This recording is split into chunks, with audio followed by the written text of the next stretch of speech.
Hey guys, welcome to the stream. How's it going today? You're having a good day so far.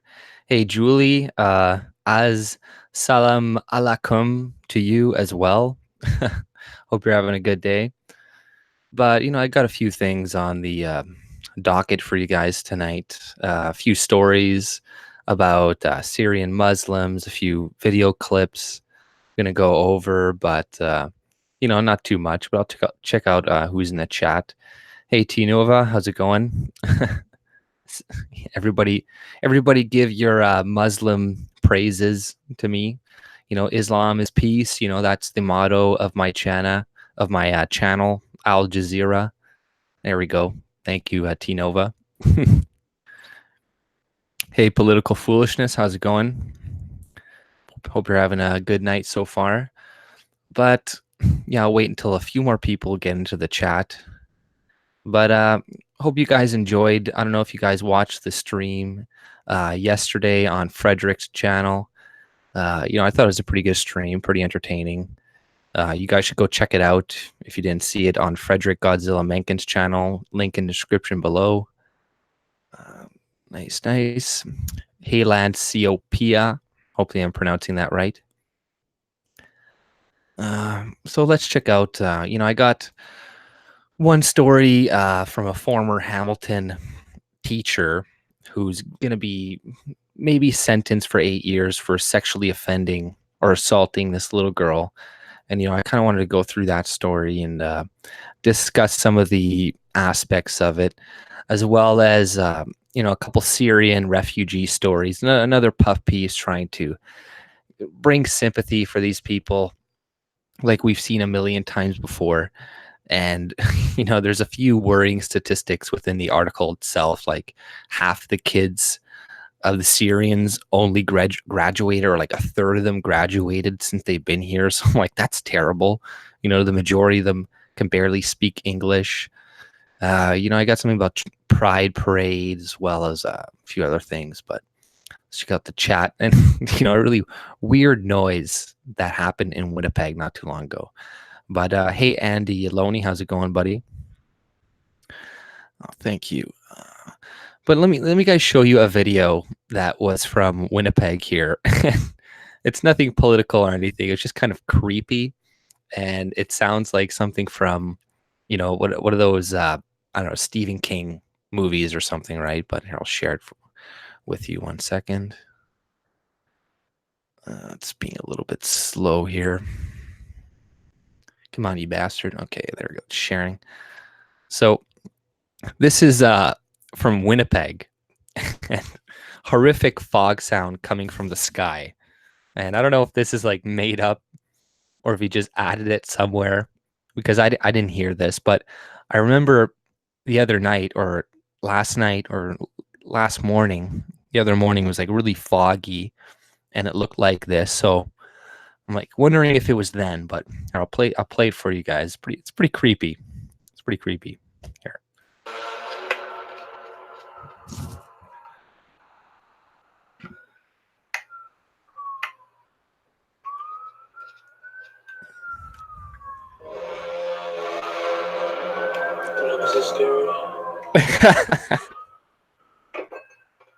I just thought it was funny. This guy's freaking out.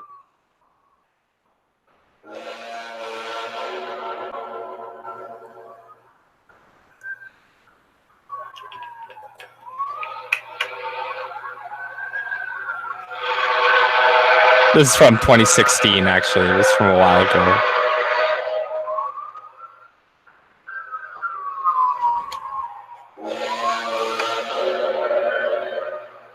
So creepy.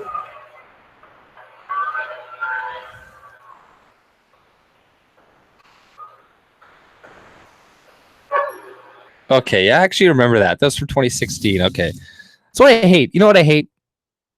When people they share videos and stuff on YouTube or Reddit or something, and then you see it's like a couple years old, and you're like, God damn it, what the fuck? But let's check out the chat here. Increasing anomaly happening, but yeah, I seen that a little while ago actually, and I just saw the date. But yeah, I get fooled by that occasionally. I've almost covered stories where I'm like, oh wait, that happened in 2017. That happened in 2016. Like, what the fuck? Yeah, that's pretty much what remind me of the War of the Worlds. But here, let me check out another. I'll go back to the political content, suppose. But here, I'll share the story here.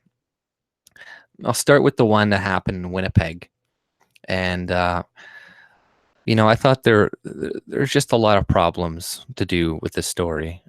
So, former Manitoba teacher should get 8 years for sexual offense against girl, Crown says at sentencing hearing. So, former Lorette teacher Remy Dallaire was found guilty in September 2018 of sexual offenses against an 8-year-old.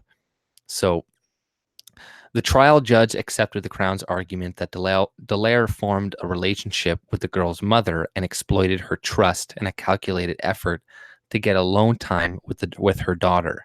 The mother believed he was a safe person, Crown attorney Daniel Simard said at the sentencing hearing on Friday. Simard said Dallaire began grooming the girl soon after she, her mother, and sister moved into the same apartment building as Dallaire and Lorette, about 25 kilometers southeast of Winnipeg.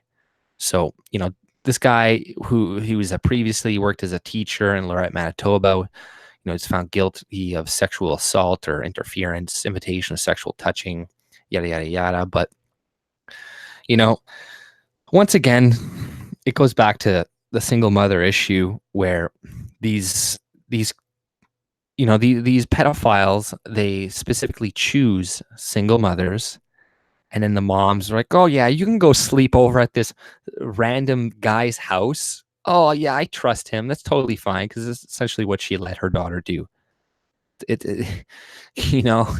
ridiculous. So, they create a relationship, build trust with the mother and the kids.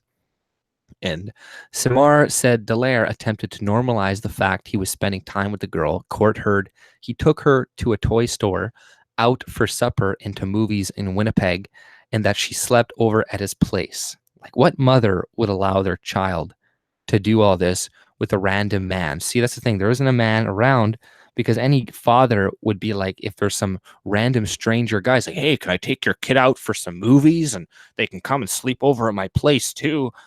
They'd be like, what? You're going to get your ass kicked, motherfucker. You better step off. You know what I mean? Like that's what happened.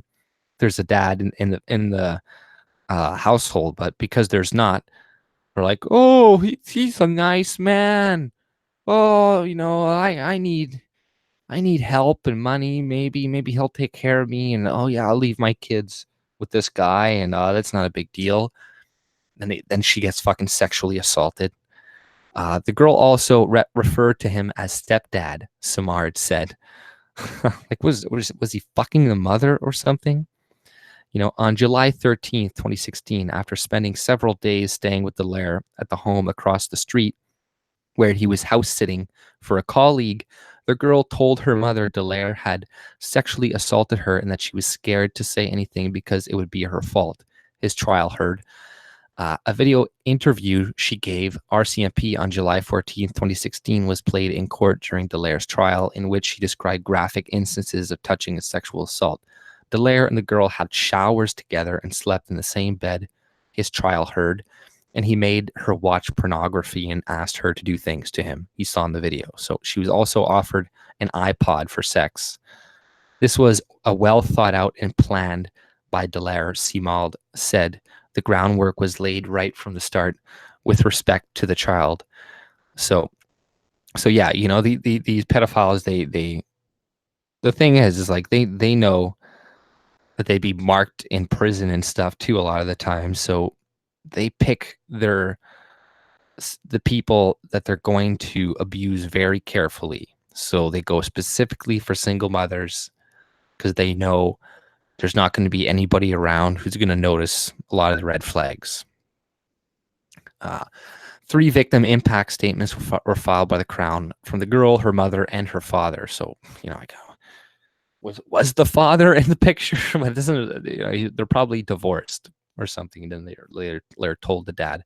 But Samard said the girl suffers from angry outbursts and has trust issues with any male she's not related to.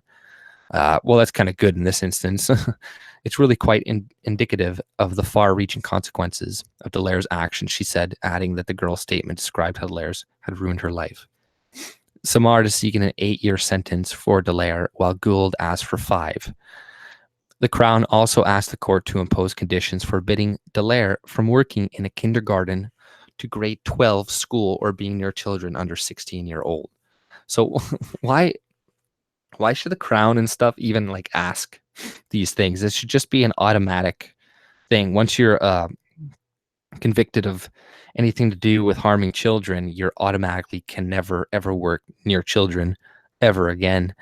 And the sentences that they give for pedophiles is just ridiculous. You know, if this guy sexually assaulted this girl, did all these disgusting things with her, and 8 years or 5, he's probably gonna do 5 and get out in 3. Are you kidding me? Like this is how we treat the worst scum of our society. We give them a slap on the wrist. You know, that just is disgusting to me. I can't understand how these people get off the hook. But there's another thing where the breakdown of the family just puts children at risk. You know, just puts children at risk. And you know, this is like, so degenerates can go and do degenerate things to children. You know, it's disgusting. But you know, this is another reason why I always talk about the family and try to keep it together, because you know, children in that situation, they're like 30 times more likely to be assaulted by somebody who's not a male relative in the household, right? Like it can still happen if they're related to you, but the chances of it are much more diminished. So that's another big reason why people got to try to stay together. And you got to pick your spouses and the people that you're going to choose to marry very carefully, because you need to intend to stay with that person for the rest of your life, for the sake of your children. Because if you don't, you're going to be putting those kids at huge risk. And that's not fair to them, because they didn't choose to be put on this planet. So you, as an adult, you have a responsibility at that point to work it out with your fucking spouse and not break up and shit, right? Because with this 8-year-old girl, it's now just it's gonna be fucked for the rest of her life. You know, that's another thing. All these kids, they're fucked for the rest of their lives after something like this happens to them. If it happens to boys, they're gonna be gay, or they're gonna be hyper violent, and they're gonna go and kill a bunch of people or attack a bunch of people. You know, very rarely do people who get sexually abused when they're children grow up to be like completely normal functioning members of society, right? So it's a huge problem. And the fact that they get 8 years, that's just so I don't know. In my opinion, these people should be you know, we should bring back the death sentence specifically for these people. But you know, there's a lot of problems with the death sentence, just because occasionally innocent people get put to death. So that's one of the only reasons why I'm not really for the death sentence. But if you were to know 100% surety, you know, you catch somebody in the act, and I'd be like, okay, yeah, let's do it. You know, I don't know. I think so. But let's check out the chat here. The climate emergency starts when the government stops flying and does video conferences, and the IPCC cancels the meeting in exotic tourist destinations. But if anybody's got any questions or anything like that, throw it in the description below. Give me, you know, just put my name, full name in the chat, AJ Elicits, because if it's just AJ, then I may not see it, right? Let me check here, though. That's why Trudeau idolizes China and iPad for goes underage kids in a kidney. Yeah, China has a big problem with the illegal organ trade, does it not? Damn it, work for the coach. Meanwhile, mom, dude, why are you talking about this? About what? the sexual assault of children. Well, it's important. People need to know about, need to understand. You need to pick your spouse, uh, you know, more carefully. That's something that I just see that is a big problem in society, and that sometimes people pick the wrong person, right? And there's not always red flags. Hey, Faye, how's it going? Let's see what else we got on the docket here. I got this story I want to share with you guys about some refugees who have come to Canada. So we didn't talk about the bombs, how the first cohort of Syrian refugees made it through high school in Canada. So teens create new lives. This guy's like 37 or something, probably, right? Uh, you know, this is just feel sorry for me, blah, Bob's scared, so no point of reading that. Their search for safety took them from Turkey, where Juma's father was able to find a job. So why are you in Canada? You were safe in Turkey. Stay in Turkey. But the days were long and the pay meager. So now you're an economic migrant. So Juma, 12 years old at the time, went to work to help support his family. I don't care. I don't care. We faced a lot of problems there. We faced a lot of tragedies until we came to Canada, and that was 3 years ago. Now they're going to bring their problems here, essentially. As the humanitarian crisis deepened in Syria, Canada agreed to resettle an unprecedented 25,000 refugees, most of them families with children. So just burdens, all burdens on society, and none of them have any intention of leaving, like you'll see at the end of this article. But at Edmonton's Queen Elizabeth High School, Principal Sue Bell assembled the staff and prepared for the influx. The school already had a large population of immigrant students and was set to accept as many of the Syrians as it could handle. So I don't know how much money this school got, but they're definitely like, hey, we can create a lot more teacher positions and probably keep getting a lot of funding. Oh, who cares if it impedes on the other children's education? Who cares if now we have to dedicate all of our resources to these new students who can't even speak English? Fuck the native born students. Fuck these people.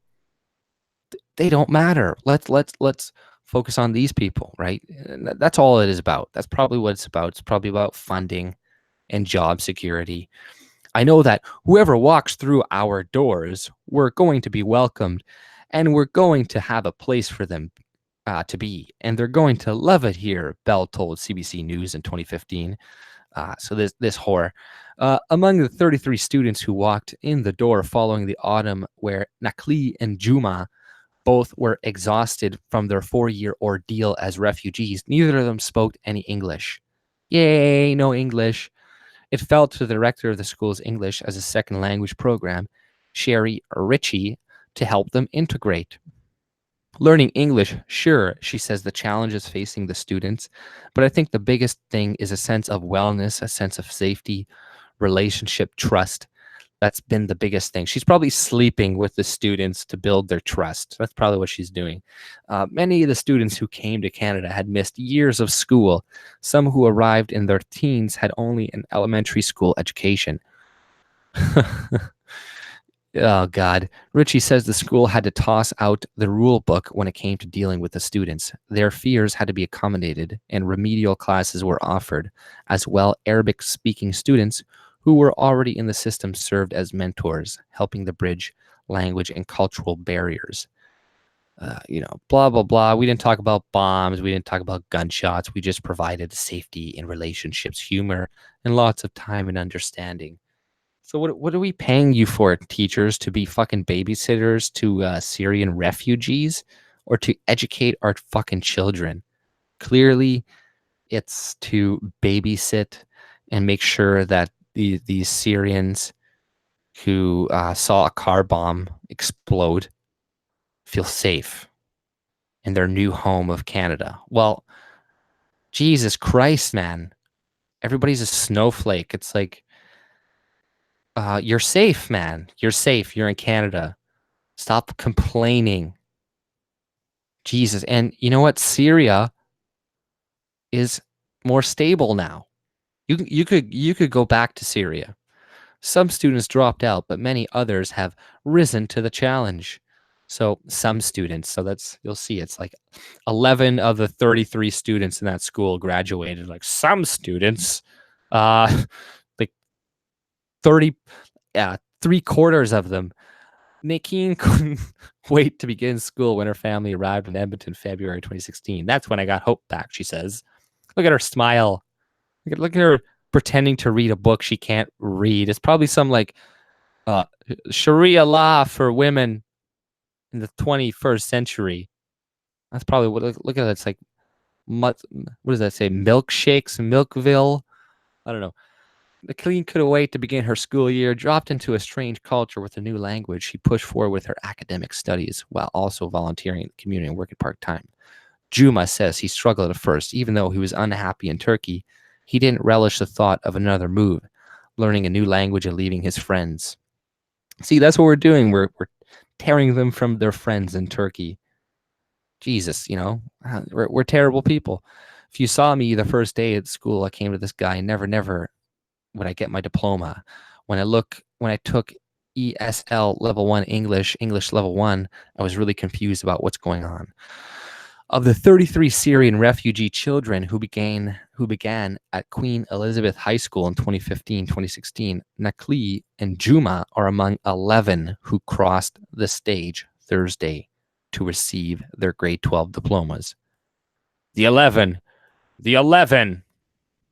chosen Syrians who were able to graduate probably by the skin of their teeth. Big hopes for the future, but they're going to get scholarships and shit. Now that she has graduated, Nakli intends to use her refugee experience to help others facing a similar fate. So this is the same thing, the same pattern that happens every time we help a bunch of refugees. Like, now I'm going to go help more refugees come into Canada.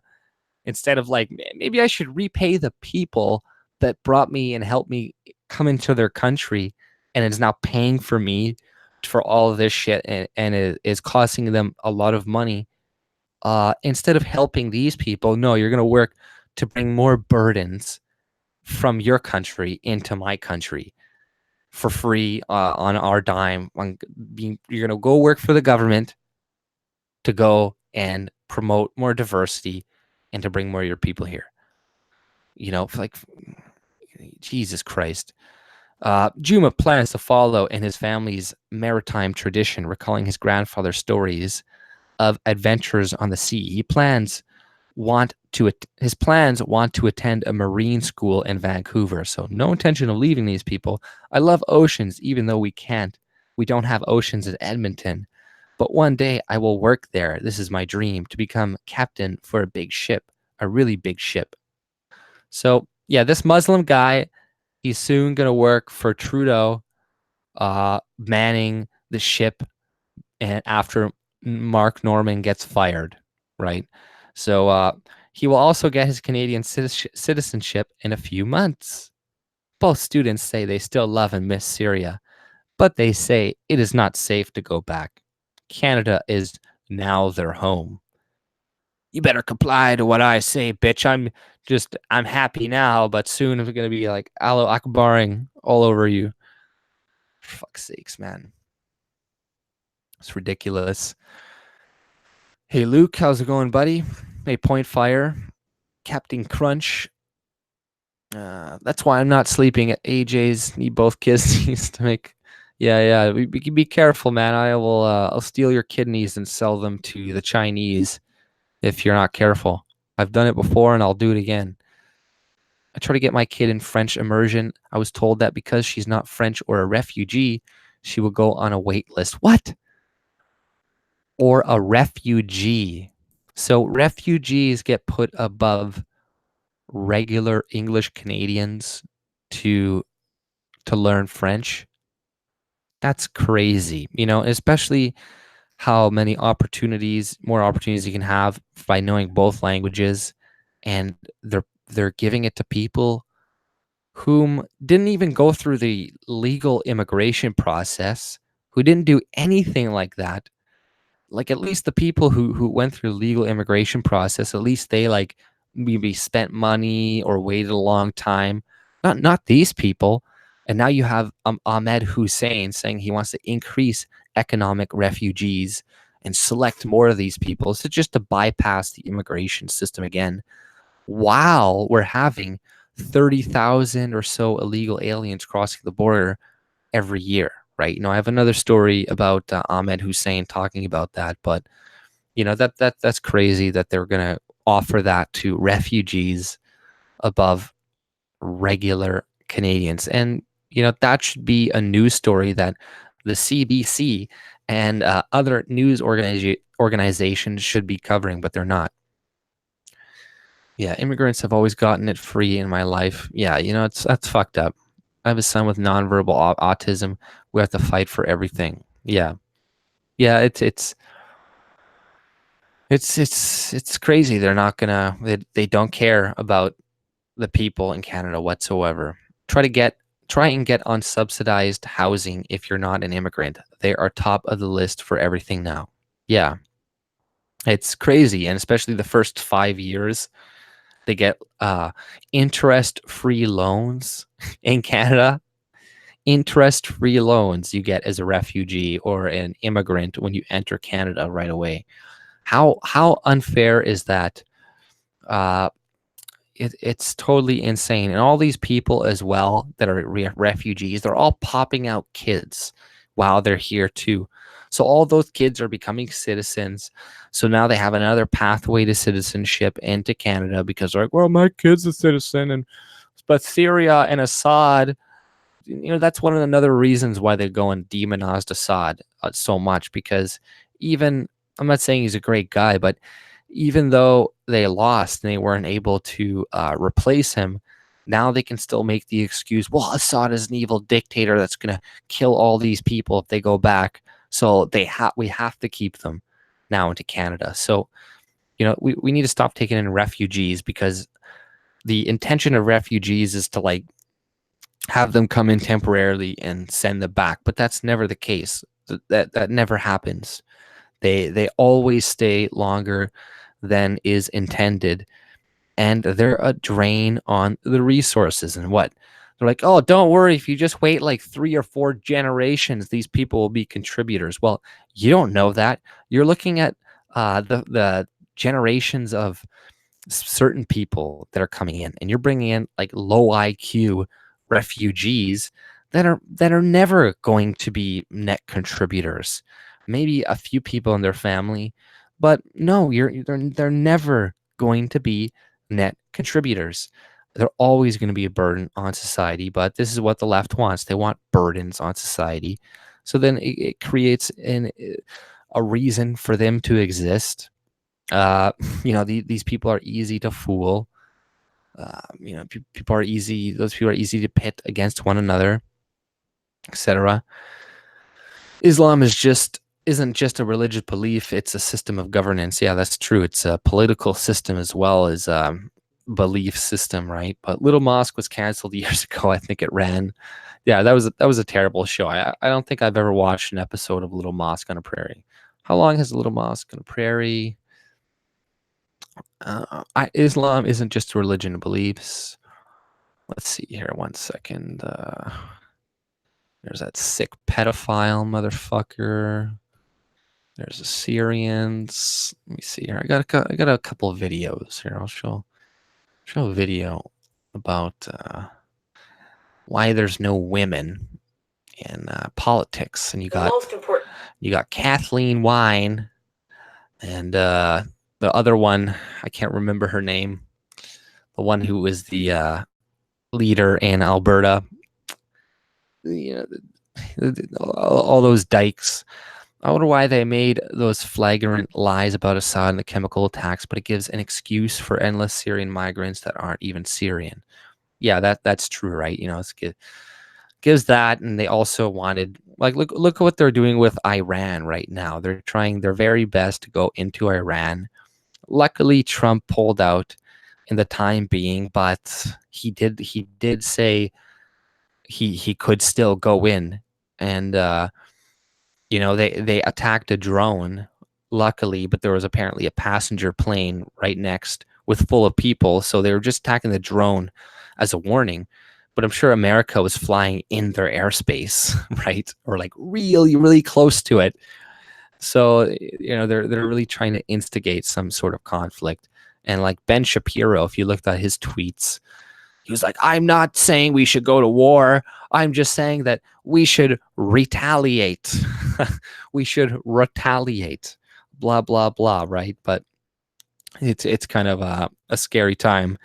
And hopefully nothing happens between America and Iran, because that at the end of the day, we would just be fighting a war for Israel, right? No more wars for Israel. We shouldn't fight wars for them, because that's what it is. Going into Syria, going in, they want the Golan Heights. They want to expand in there. But apparently, I saw today something about Trump is going to give $50 billion of infrastructure spending to Palestine. So I don't know what the fuck that is. Apparently, Jared Kushner is behind it. So it's really complicated sometimes to see what the fuck is going on between Palestine and Israel, right? Because you're like, okay, Israel is buying a lot of these people. But then you see these same politicians that apparently support Israel give a lot of money to Palestinians, and to try to help Palestinians, like give them money and give them aid money that they know is going to be going to Hamas to shoot more rockets or whatever into Israel, because I'm no fan of Hamas or whatever either. And the Palestinians, no fan of these people either, but no fan of necessarily Israel and their actions. So it's just really interesting to see, right? Because same with Trudeau, like he does spend a lot of money on Palestine. So it's just weird to look at that. Let's go to mortified about the little mosque. But, going into Iran would be a bad move. Going into Iraq was a bad move. You have all the same people promoting going into Iran that promoted going into Syria, into Iraq, all the same warmongers, all the same neocons. And like I said, look at Ben Shapiro. If you trust Ben Shapiro, just look at his tweets regarding the war in Iran and what he was saying for Trump to do and stuff. And you could just tell that this guy, he's not really to be trusted. But let's check. Oh yeah, I was going to show you guys that video. CTV power play. We have no time for women. Okay, yeah, that's the one. Why don't we have more women in politics, guys? Well, why don't we have more women? That's a, this is a real big problem that we need to solve, because when we put women in seats and positions of power, it's going to just solve all of our problems. I was watching this video about Sparta, right? Sparta, in Greece, and they were talking about their economic system and their system of inheritance, right? And what they did is they left their inheritance to their wife instead of their firstborn son. So what ended up happening is, at one point, half of the wealth, or more than half of the wealth, was underneath a few rich women's control, and a lot of kings and stuff had to go to them to get money to go on campaigns. They had to essentially get their approval and whatnot, because a guy would get really rich, he would leave all his money to his wife, then she would remarry, because they would all die in war pretty early, right? So you get all this money being accumulated to these women. And then over time, Sparta was so powerful, but eventually they don't know why, it just fell to nothing, and it just completely deteriorated and whatnot. Some people were saying it has to do with the the constitution they had, essentially the way they had their political system run, because they had this one, I can't remember what the name was, but it was kind of like, it seemed like a democratic type system, but they had this one body at the very top that could just void and nullify literally everything. So it kind of made the three other branches completely useless. And this branch was very, very conservative. So there was never any change or progress in their society. So that's kind of, or it could be like an example of being too conservative in how, that led to no reforms whatsoever. But there's also a problem. People think that, like, giving women a bunch of powers is going to, like, solve everything. Like, well, that's not true. There's been a lot of bloodthirsty women throughout the era, and behind every great man is a woman, right? So, what are you saying? Like, women have just no part to play whatsoever and anything to do in history? They were just always back in the background. Like, no, that's not the case. A lot of women have played huge parts in history, or were huge influences on kings or whatever, right? Negative or positive. But let's play this here. But it's also very sexist to say that too, right? That if we get more women in politics, we're all going to be better. It's like, implying that men are just terrible and can't be good judges of character and can't be good governors and rulers. And it's also, focusing on kind of like identity, right? Instead of the individual, right? And saying, well, just based on your skin color, on the fact that you have a penis, it's not going to make you a qualified enough person, and we need to, diversify it up, etc. Like, it's this positive discrimination that they're doing in a lot of things. Like, they're doing it, I think in the UK now, they're just openly saying, we're not going to hire any white men for these positions anymore because there's just too many, blah, blah, blah, right? It's important for a number of reasons, but for me, the most important reason is that young women and not so young women need to know that even though that's the case, even though it's tough, it's worth it to step in. It's worth it to put your name on a ballot. That's a trend line that's not exactly enticing for women that want to aspire to leadership roles. Is there a reason, or is this just bad coincidences that women premiers got elected at times where the voters suddenly had this "let's throw them out" kind of mentality? Well, I don't think there's necessarily a common answer amongst all of us, because of course there's such a small group of us, and so that's they're anecdotal stories. I think obviously from the time that I was elected till when I lost as premier. With one exception, every single premier that I began sitting with at the Council of the Federation meetings did not get reelected. So this was a trend that was actually impacting all premiers, not just women, during my term. But what I think is concerning is that, coming up, not only are there no female premiers right now, there's almost no female leaders of opposition parties as well. And so no. So this is not a problem that's going to get fixed easily. And generally speaking, we don't have enough women involved in politics. Why is it a problem? In my opinion, there should be less women in politics, and less women should vote. And you guys should be in the kitchen making me a sandwich. No, I'm kidding. Well, not. I'm half kidding. I'm half kidding, I think. But yeah, no, I think a lot of women should not pay attention, should not involve themselves in politics. A lot of men shouldn't. A lot of people. I think politics is inherently bad. It's just bad in general. But I don't recommend going and trying to get going specifically to women and try to get them involved into voting, into participating, into the political. You go and you try to go for white men, and that's it. That's pretty much it. And you try to just get them to go out and vote.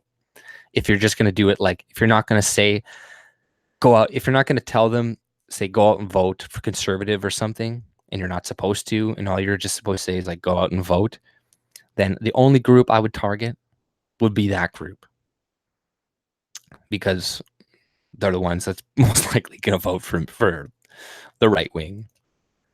from whom to choose our next set of leaders.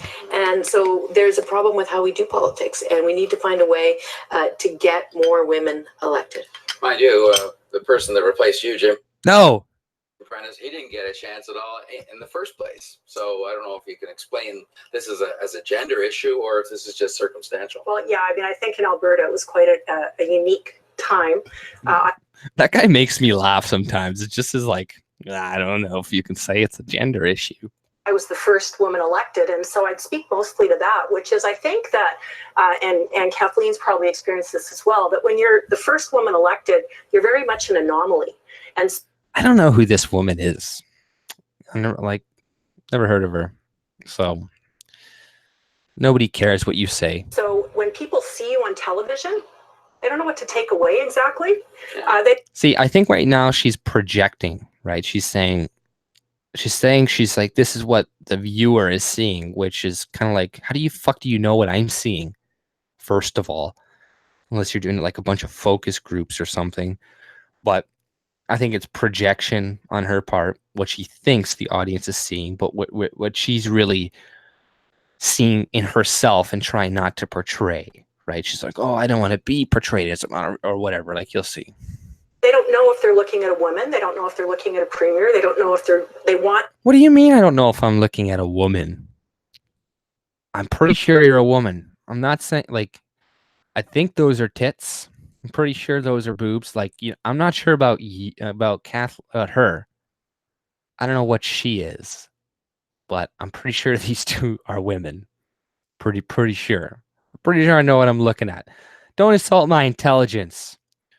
Fucking you bitch. You're clearly a feminist. Want that person to be tough, or they want that person to be nice, or they want that person. How demeaning is that? What do you? The public, they just don't know what they want when they see a woman. They don't know if she was tough or mean or strong or, To be a good mom or pretty or not a mom, and so all of that. See, she's projecting. She's projecting. That's what you're thinking in your head. Just say what you believe. Who the fuck cares how you look? Jesus Christ, look at Ayn Rand. She was a decrepit old lady. You think she gave a shit how she looked?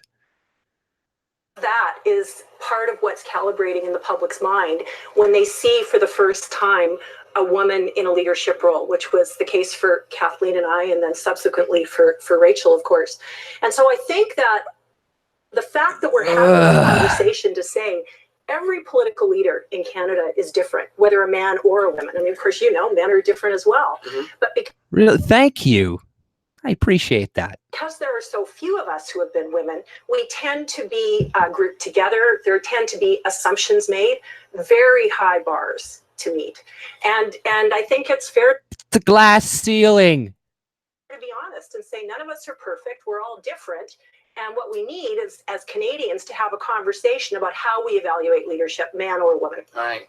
And I think we need to talk about, Rachel's right, there are a lot of anecdotes that we're pulling together as part of this project, So we have to analyze how we view leadership or something, she was saying. I don't understand. We have to look at it from a gender perspective. She's probably getting at like, which groups are being oppressed most in Canada and have the least representation? We need to make sure we promote them. So essentially no white men. But there are some things we really need to pay attention to. So one of the anecdotes that I tell is that when I was deciding whether to run for the leadership or not in 2012, after Dalton McGuinty had stepped down, I got a call from a male organizer who said, we need a woman, and there should only be one woman in the race. I was like, I'm pretty sure there's going to be more than one man in the race. Sure. I'm pretty sure. So we need to pay attention to that kind of narrative, because that's what keeps people out. Now, for me, it was just a red flag. It's like, okay, for sure that I'm doing it. Right. But it's a really important thing to analyze how people think about what's possible and what's not possible. Shut up. Shut the hell up. Nobody cares. Nobody cares about your stupid goddamn Whiny McGee complaining, blah, blah, blah. Yeah, nobody gives a shit. Yeah, it's damn whammon. You know, they don't know what the fuck they're doing. Oh, hey, thank you for the donation. Saniko, I think silent T.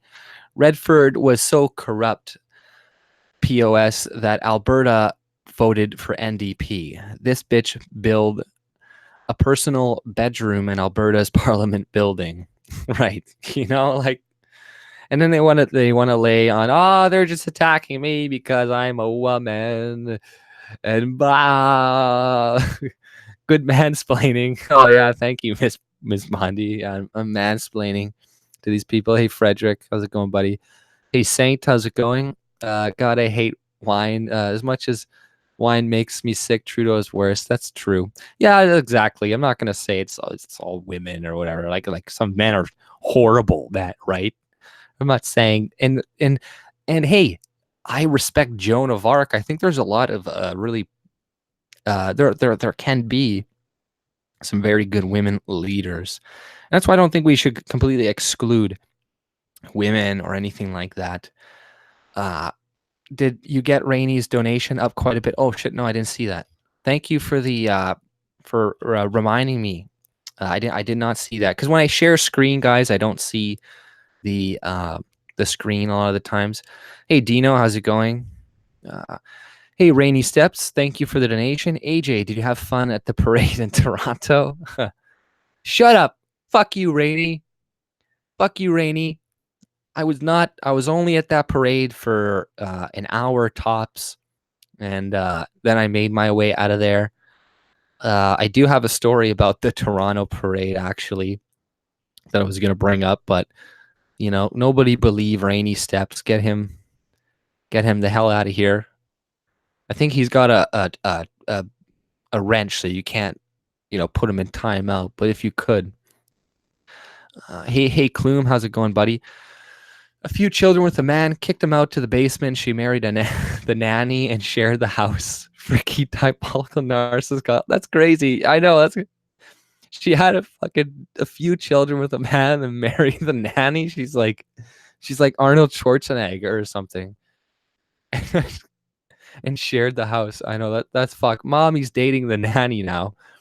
Hey Greg, how's it going, man? AJ Elicits, blonde in the belly doesn't think women should get the vote. My mom thinks they are too emotional to be in politics. I agree with mom. Well, yeah, you know, I think in general, like I was saying, I think that there are some good women leaders, and that we shouldn't we shouldn't actually exclude people necessarily based on gender and stuff, because you could miss out on a lot of good leaders and people if you were to do stuff like that, right? And just be completely sexist in that, right? You know, but I don't think it should be promoted. I don't think it should be like they should be favored over men. It shouldn't be equalized. It should be the best people get the positions. And if that happens to be men, if that's a woman, you know, it's like, hey, I'm not opposed to women going into the police force, but they have to be 6'2", 230 pounds, and you know, a big dyke with a short haircut, right? Like, that's what I want. They have a clean up cement crew. Thank you for the donation, Fredrick, for $5. He said they have a cleanup they have a clean up cement crew after the dykes march on the road, right? Isn't that disgusting too? Whenever leftists have marches or they have any type of gathering, there's just a bunch of mess and debris and garbage strewn about all over the place. And you go to right-wing rallies, these types of things, then it's usually pretty clean. Now, not the case with all kind of leftist things. Like, you know, I went to what was it called? The Folk Fest or whatever in Winnipeg here. And people, they clean up after themselves and stuff there, right? But a lot of these leftist things, they're like, oh, for the environment. And they leave and there's just trash everywhere. And they're like, these people, they don't give a shit. They don't give two shits about the environment. AJ, do you think Trudeau would get the small minority government, or will Scheer get majority? I don't know, to be honest. I don't know. I think it's at this point in time, it's a little bit hard to tell. I think that if you were to go with the polls, which I don't know how much you can trust the polls, Scheer is slightly up. So, but that's in terms of the party, how much people like the party, right? I think Scheer, when it comes to favorability, his favorability hasn't really changed too much, and Trudeau hasn't been affected. His have been affected. I think his hasn't been affected too much either. So, yeah, I think either minority for. I don't think Scheer is going to get a majority. I don't think he's going to get a majority. I think maybe it would be a minority, if anything. And what was the statistics? I think I saw something by Linda Frum today on Twitter. I think I have the tweet, and it was saying something like 110,000 voters had apparently voting access. At one point here. One sec here. Where was it? CTV. White Women Premiers, My Holmesworth, Doug Ford, Senate, Linda Frum. Oh, yeah, okay. So here, let me share this. Share the screen for you fucking assholes. You pieces of shit. No, I'm kidding. Don't take it personally, guys. I didn't mean it. But Senator Linda Frum, quote, Elections Canada confirms at least 112,000 foreigners, largest numbers disclosed to date, were on federal voters list in 2015, but does not know how many cast ballots. Data from 2015 elections show several ridings were won by margins of 500 votes or less via whatever, right? So, there's this other story I have about going and mobilizing the Muslims to vote. And they're talking about how a bunch of 25 different ridings were key to, the Liberals and them in 2011, 15 or whatever, mobilizing all these Muslims to go out and vote, etc. But yeah, a lot of people who are potentially voting illegally. And we got Elections Canada, who is clearly biased for the Liberals, clearly, especially after the shenanigans where they're going to give all these people who are blatantly left-wing fucking money to promote fucking shit, right? So here, this is some images, right? So this is another Elections Canada paid influencer spoke to Trudeau over the phone and did consulates interviews criticizing Harper. Here she is, Ashley Callenbull, posing with Trudeau. So this girl posing with Trudeau, it's not bad. It's pretty good. It's not bad. Paid Elections Canada influencer Mora poses with Trudeau's wife Sophie. So here's another Elections Canada influencer. There's a few more. Stop Hitler. I mean Harper. See, there's the Ashley girl, right? Nice. But what is this? He's got some pride parades. So my prime minister makes me happy. Love Justin Trudeau. So Lily Singh. I'm guessing this was another one of the YouTubers. So, this person in a wheelchair, I guess. What is he? He has the celebrity aura to him. He comes in the room and there's this glow. I can't really explain it. Everybody in the room kind of gets this excitement. But what I found really special about Trudeau is that by him showing up and talking about accessibility, it really sends a signal about the importance of accessibility in Canada. But yes, he is really dreamy. So dreamy.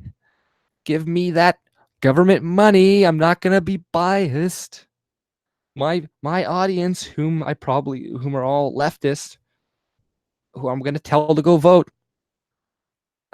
Clearly, it's not going to benefit the left. Blah, blah, blah. So she's just kind of pointing out to all these different people who were, showing yada, yada, yada, right? But there's that. Stop sharing here. Let me check out the chat. I didn't miss anything. They have to clean up cement crew. AJ, do you think Trudeau will get small? What will we do if we see brown person using a utility bill to vote standing in front of us? I'm not sure. BC is done. There's a glow happening. There's your voting populace. She's humming. How about firearm?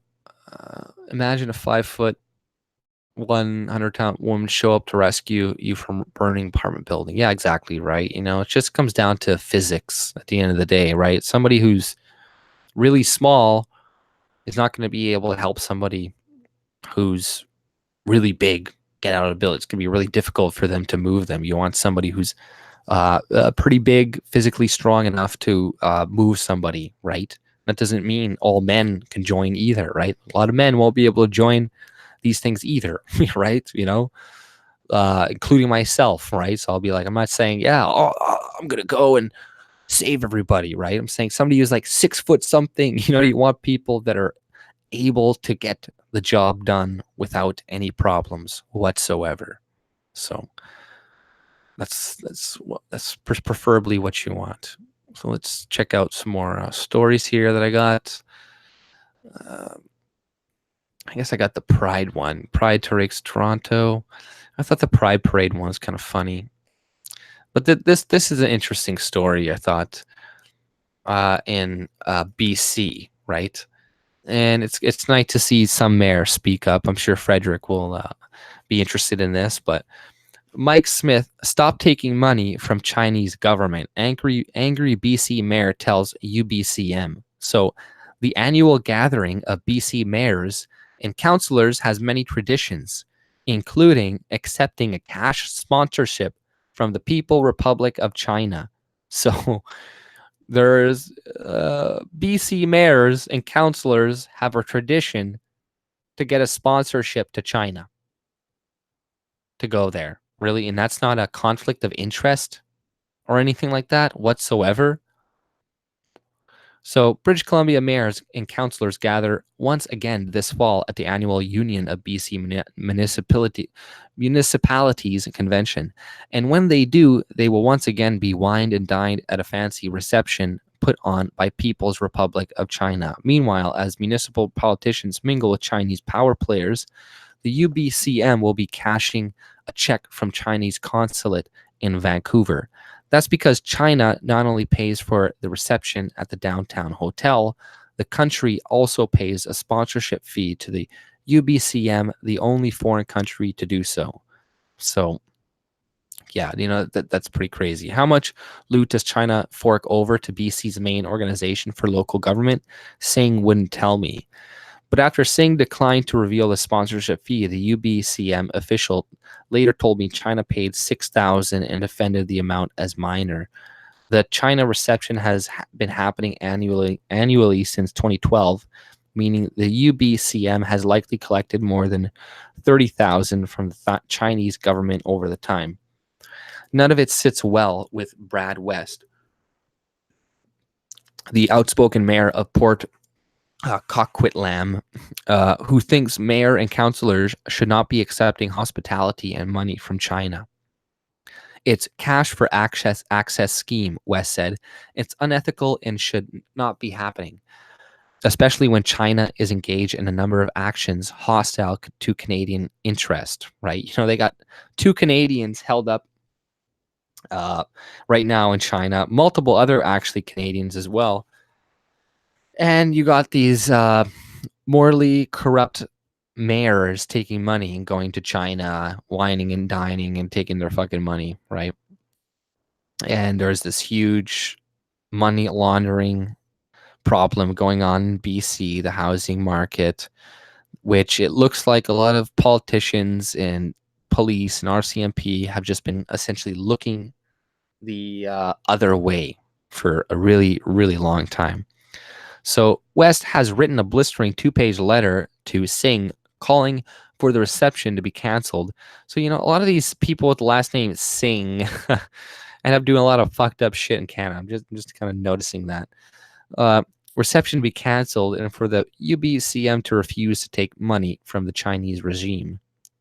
So when the UBCM makes a decision about who they accept financial contributions from in exchange for receptions with locally elected officials, they're also making a statement about themselves, West wrote. I believe your decision brings the UBCM into disrepute and reflects horribly on all members, right? So, yada, yada, yada. They're effectively holding our people hostage, West said, but the UBCM is accepting their money and hospitality anyway. That's just wrong. West also pointed to the recent refusal by Chinese Premier Ling Qiang to meet with Prime Minister Justin Trudeau to discuss the two detained Canadians. And China recently ban the import of some Canadian canola and pork products in escalating trade tensions between the two countries. So yeah, they're banning all these other products as well. None of these issues will be on the agenda at the UBCM reception. I can guarantee you that, West fumed. So, relationship with the representatives of foreign one-party state, the images of reception, so the images of the reception raises the inevitable question that Canadian municipal officials and politicians are complicit in the money laundering campaign, he said. But Singh, the UBCM president, said BC mayors and councillors are only interested in economic development opportunities with China. We had a really robust and long discussion about it. Singh said the UBCM decided it's important to allow it to continue. So, just clear corruption, just right in our fucking faces. This fucking scumbag right here, President Arjun Singh, a Kamloops councillor, getting free trips to China. Don't worry, guys. That's not going to influence our decision in anything. We're not going to do anything after getting paid. And look how easily these people are. Look how little money you have to really give people for them to change their decision to really open up the market, or fuck over housing markets worth hundreds of millions of dollars. They only have to pay politicians such little amounts of money for them to be like, okay, $10,000. Oh, okay, that's not bad. Yay! You're like, really? You're gonna do it? You're gonna sell out your people that much? Oh, but this Singh guy, he doesn't really care because we're not really his people, right? So it doesn't really matter. He just gets money. He doesn't care how much money the Chinese and all these other people are making, because when you're not a homogenous society, people, they don't care about what happens to the other individuals within that society, because they have no real connection to them. They're like, he has no connection to this guy who's legitimately angry that our money is being, wasted, that China is fucking, bribing these fucking councillors and mayors and shit like that, because, he's probably lived here for a long time. He probably has generations of family. He probably cares about what happens to Canadians and stuff like that, right? As opposed to somebody who just moves here, goes into politics right away, and sells people out right down the fucking river, right? Ridiculous bullshit. That's thanks, AJ. I'll catch the rest. Achieve great content. Have a good night, Kel. Hope you're having a good one. Let's see here. One moment. Okay, so Vancouver and Toronto are lost, and Canada is lost. Yeah, Edmonton is lost. That's definite for sure. Hey, AJ. Hey, Burnout Rage. How's it going, buddy? There was a march for Chris in Calgary, and it was a big pride parade. So part of me was happy, but it was disturbed that the Christian march was less than half white in Calgary. Yeah, that's the thing, Canada is changing demographically really quickly, right? It's happening. In the next decade, but we have to fight for it. The window is small since most minorities won't be interested. Yeah, right. The party, the PBC, is going to continue to be labeled a racist right-wing party for a really long time, right? But let's see here. What else I got? My women. Election. Okay, I got another video I wanted to show as well. This is from the Yellow Vest. Got some people who are trying to smear the Yellow Vest people again. Once again, seems like. So this is Yellow Vest Canada Exposed. I've seen this guy's Twitter account before. And all they're trying to do is look up and dox people that are on the Yellow Vest movement, etc., that are fighting, Antifa members or whatnot that are attacking them a lot of times. But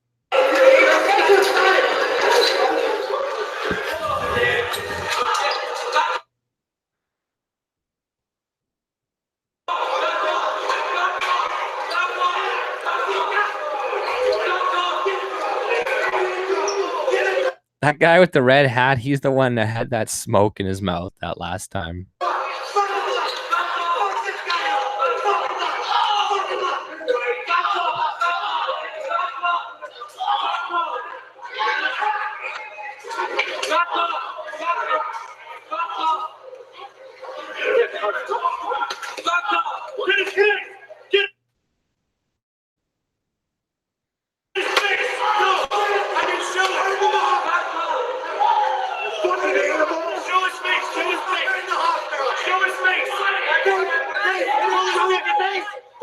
Show us your face! Your fucking face!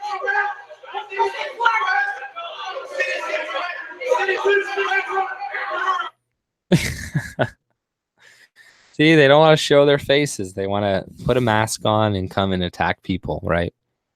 Another angle of the mall fight yesterday in Toronto after Pagida. Vander Weeg sucker punching someone and the same person on the ground. So they know the guy's name already. Vander Weed on the ground being kicked and hit by Rodi Vika while Boswick screams, fuck him up. So they know all these people's names, right? They know who all these people is. Boswick, Vika, whatever. They think this makes their side look good. This is what Hamilton police and Toronto police allow. So look at the anti-racist Canada. 3 things around their thing, right? He's clearly saying they're Jewish or whatever. So this guy just keeps showing more videos of the events. Absolutely insane. We got a face. We got a couple of arrests. I'm protecting we got some good stuff.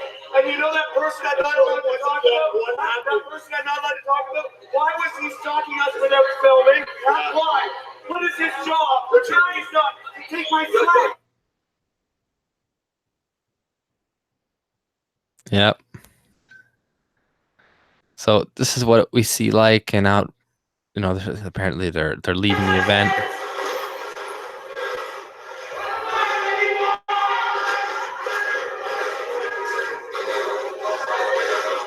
Hey, that's entirely blocked. That's entirely blocked. There's 50 of them. There's 50 of them up. Yeah. But get in there, man. You're the one with the best camera. They're coming. Right.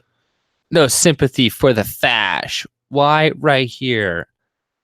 Blah, blah, blah. It's no sympathy for the fash. It's like, they're attacking the people, but then they go and they scream like bloody murder after they get punched or attacked, right?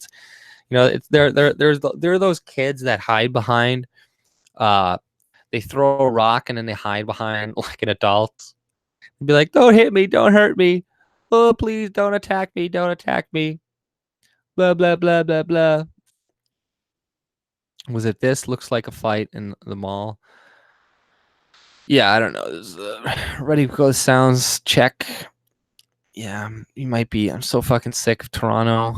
If we didn't have endless social programs for immigrants, they stop coming. They aren't here to be Canadians. It's for the Gibbs. Yeah, exactly. Right. No, nobody wants to be Canadians in Canada anymore. It's for the benefits a lot of the time. You should see the CBC nonsense. Those are trained tactics. The problem is the party system is Canada. It would be better than run, speak the truth. Whatever party I'm with, other candidates would disavow. Let me check the chat. Did I miss anything a little bit higher up? Brampton is lost. Blah, blah, blah. Totally agree. Okay, sorry. Okay, let's check out some other stuff I got here. So, immigration, minister.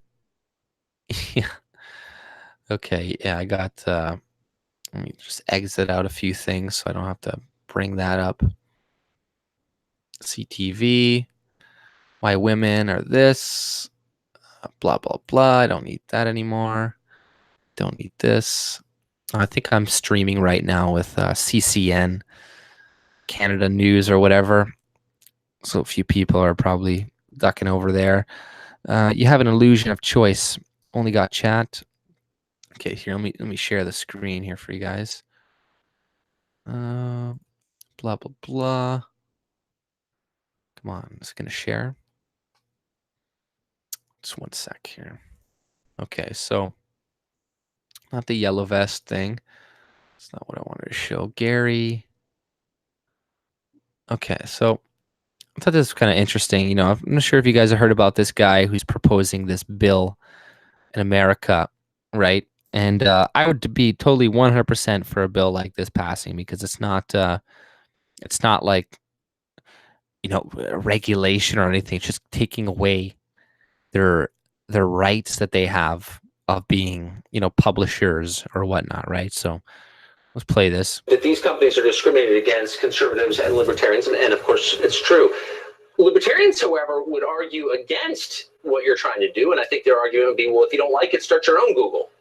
Right, and the problem with that is that when you have a monopoly, as Google really does, I mean, good luck with that. I mean, companies have tried to start up. Google buys them, Google suppresses them, engages in anti-competitive conduct. You know, some people say, "Oh, this is forced speech." My approach is forcing the companies to engage in speech. That's just nonsense. This isn't forced speech at all. It is stopping discrimination against speech by these companies. I don't want the companies to speak in any particular way. My point is just this: stop discriminating against conservatives. Stop suppressing other viewpoints that you don't agree with. I mean, it's just as simple as that. Well, but unless I'm missing something, what your bill would do would just remove the special protections that they have that, for example, I do not enjoy as a broadcaster. Fox News as a news company, we don't enjoy. We can be sued. If we defame somebody, we commit fraud, we can be sued. We don't have this immunity. Exactly. And all your bill would do is just put them into my category. That's exactly right. I mean, that's exactly right. I mean, to be clear, these big tech companies, Facebook and Google and YouTube and Twitter, they have a deal that nobody else has. No media company has this deal. No other publisher has this deal. They have this special carve out, this special handout from government. And if they want to keep it, my view is that should quit discriminating. On the other hand, if they want to discriminate against conservatives, if they want to push a liberal agenda, that's fine, but they shouldn't get these special deals that nobody else gets. Then they can live like the rest of us. Senator, right. God bless you for doing this. I'm so glad that you are, and I really look forward to finding out who opposes this, because it will tell us everything, I think.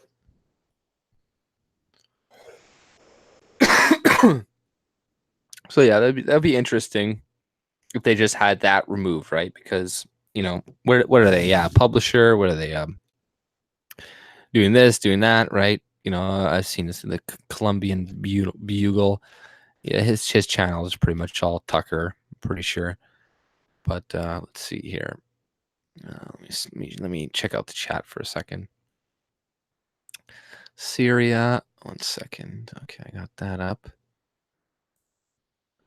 Hope Trump hurts China financially. Take care of Concan. Just stepping away to feed my clan. I just to pop back after dinner. Have a great. See you later, Concan. Have a good one. Canada will just be Asians and Sikhs soon. Yeah, the way it's going, it seems that way, guys. But let's see here. Share. So this was apparently a rally.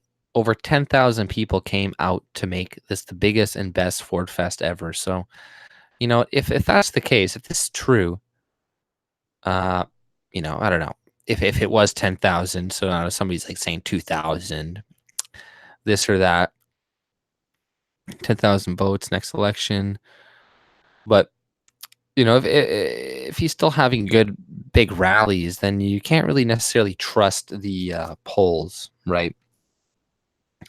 Because I'm just saying it's really interesting what this seems like the media is trying to do right now. They're obviously trying to tie Andrew Scheer with Doug Ford, right? And I even have an article from the CBC with this one reporter talking about that. And it just seems kind of interesting why they're doing that. And obviously it's because, they're saying it's because Andrew Scheer has like virtually no platform. He needs to distinguish himself from Ford because it's a bad thing being linked with Ford because of his terrible numbers and his terrible popularity. So it seems kind of interesting. It's like, so what are they trying to push him to be more to the left, less about cuts, more about spending or whatever, because they're saying a lot of the cuts or whatever, I guess, is what's depleting his popularity. But I don't know. Like I have no idea. I don't really trust the polls at this point. I'm not saying Doug Ford is a great leader or whatever either at that point either, but I'm saying that it's just weird, right? Because Andrew Scheer just is really weak, so they have nobody else to really compare him to. But what was this here? What was the?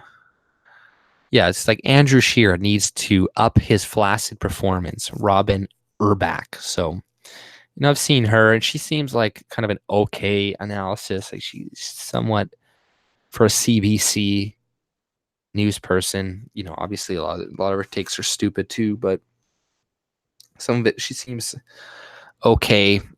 But I'll just have some of it highlighted. Scheer has struggled to convey an image of, well, anything in 2 years since he became leader of the official opposition. He is quite capable of and confident in casual forums and in-depth policy discussions, but most Canadians don't spend their time tuning into CPAC specials to learn about the guy who was once Speaker of the House.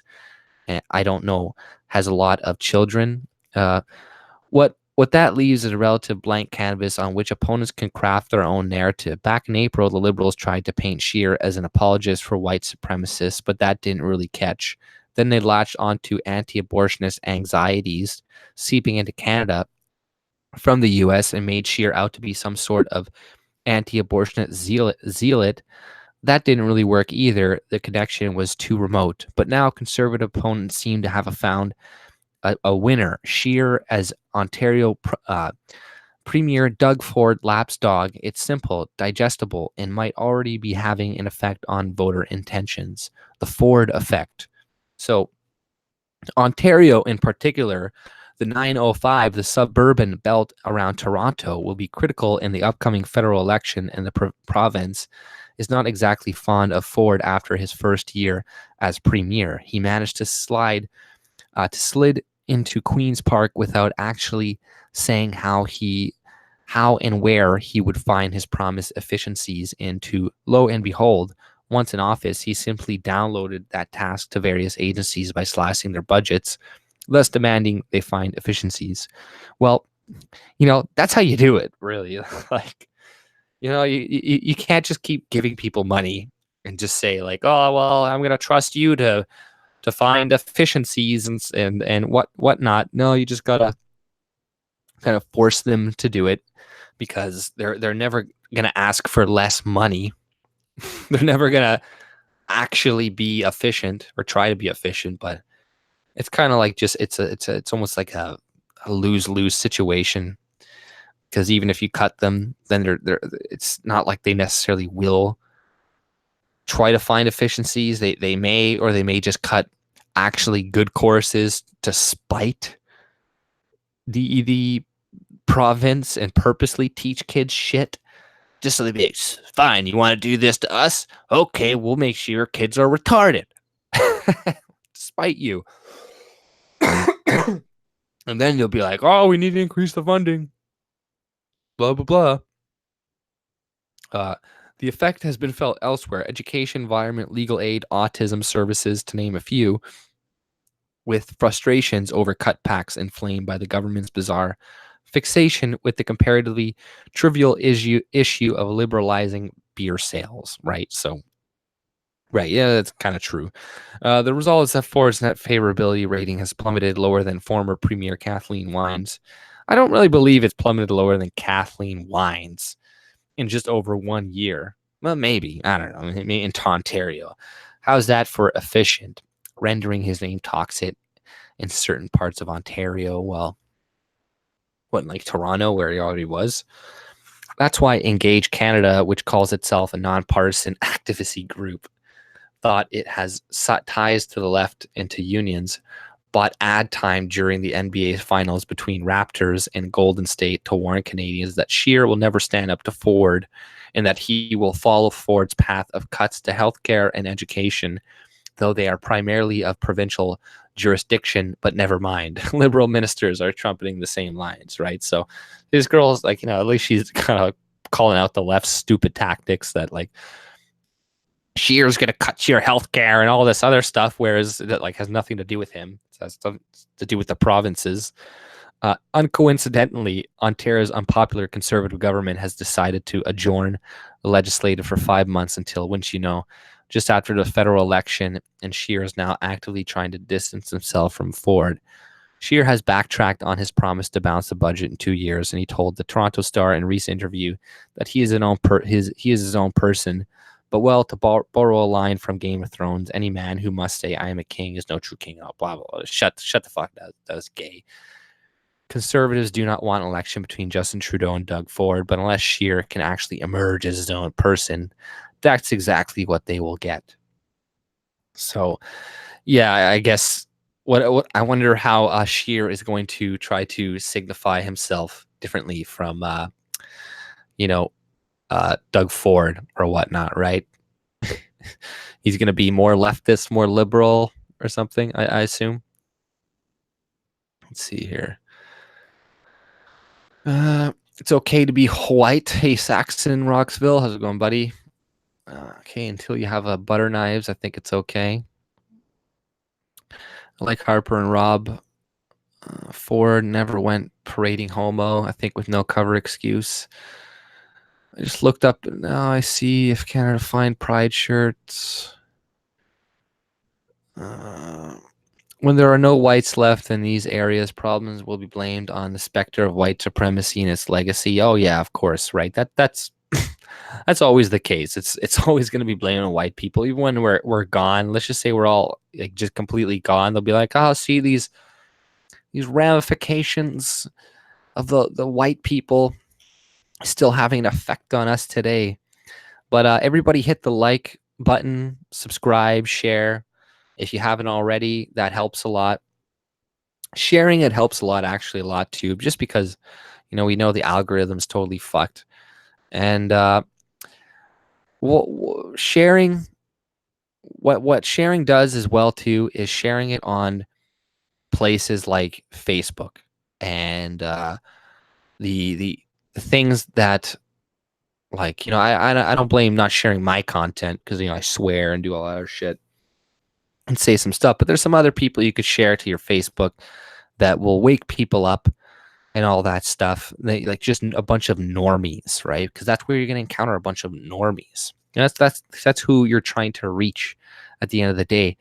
And this is why they completely mess with the YouTube algorithm. So, and try to get us on to alternative platforms to kind of seclude ourselves from attracting the normies, right?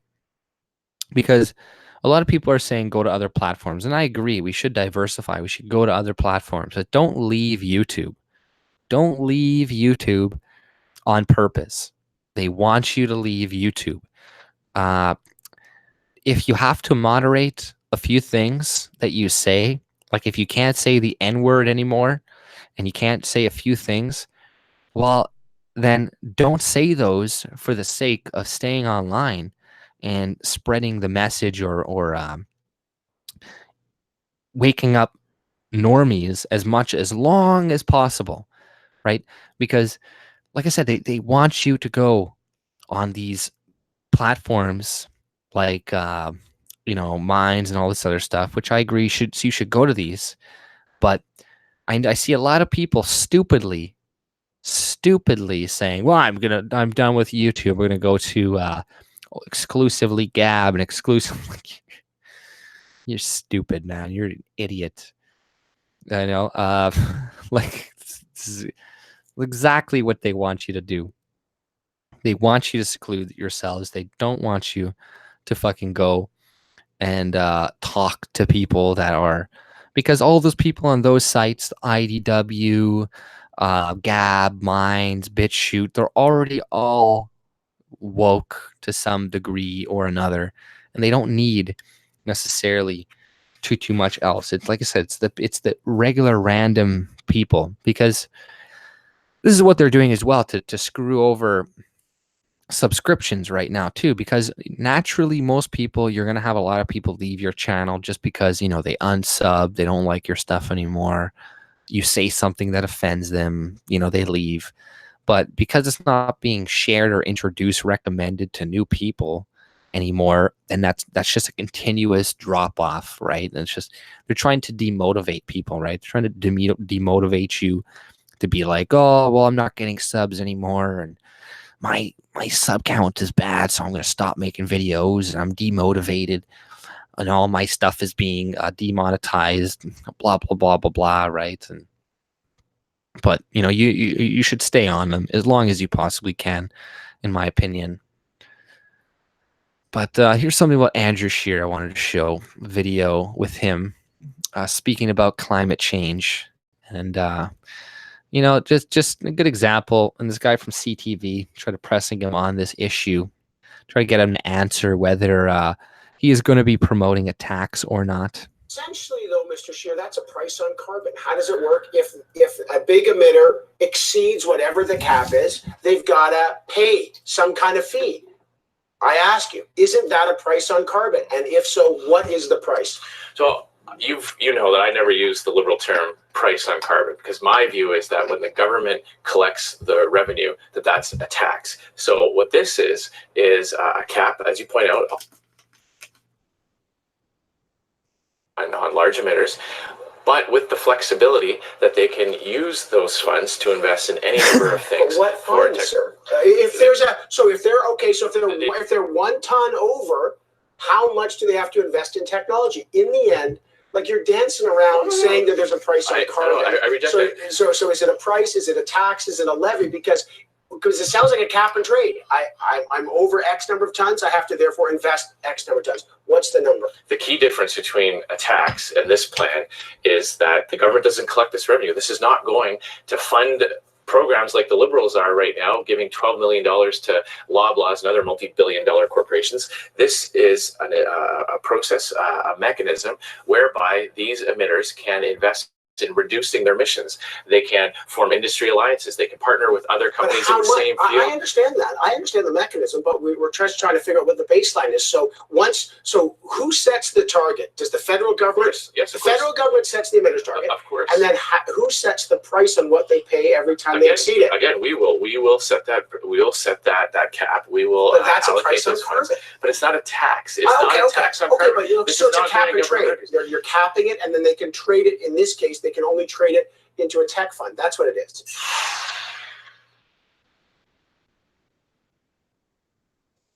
So yeah, just a tax that they're gonna pass on to the consumer, right? Anyways, so either way, you know, we're gonna reduce the carbon, and then we're gonna sign up to Paris Climate Agreement, and we're gonna reduce it in our own way, right? In our own way. But you know, that's what you get with Scheer. Not much. Delete this thing here. This is another thing too. So this guy from Twitter, Andre, I don't know, contributor, editor at Maclean's, Canadians' very own race baiter McGee. But just look at his Twitter. It's just terrible. But, well, surprise, surprise. Look what happens when a country is so gassed up on its ideals that it makes no laws to back them up.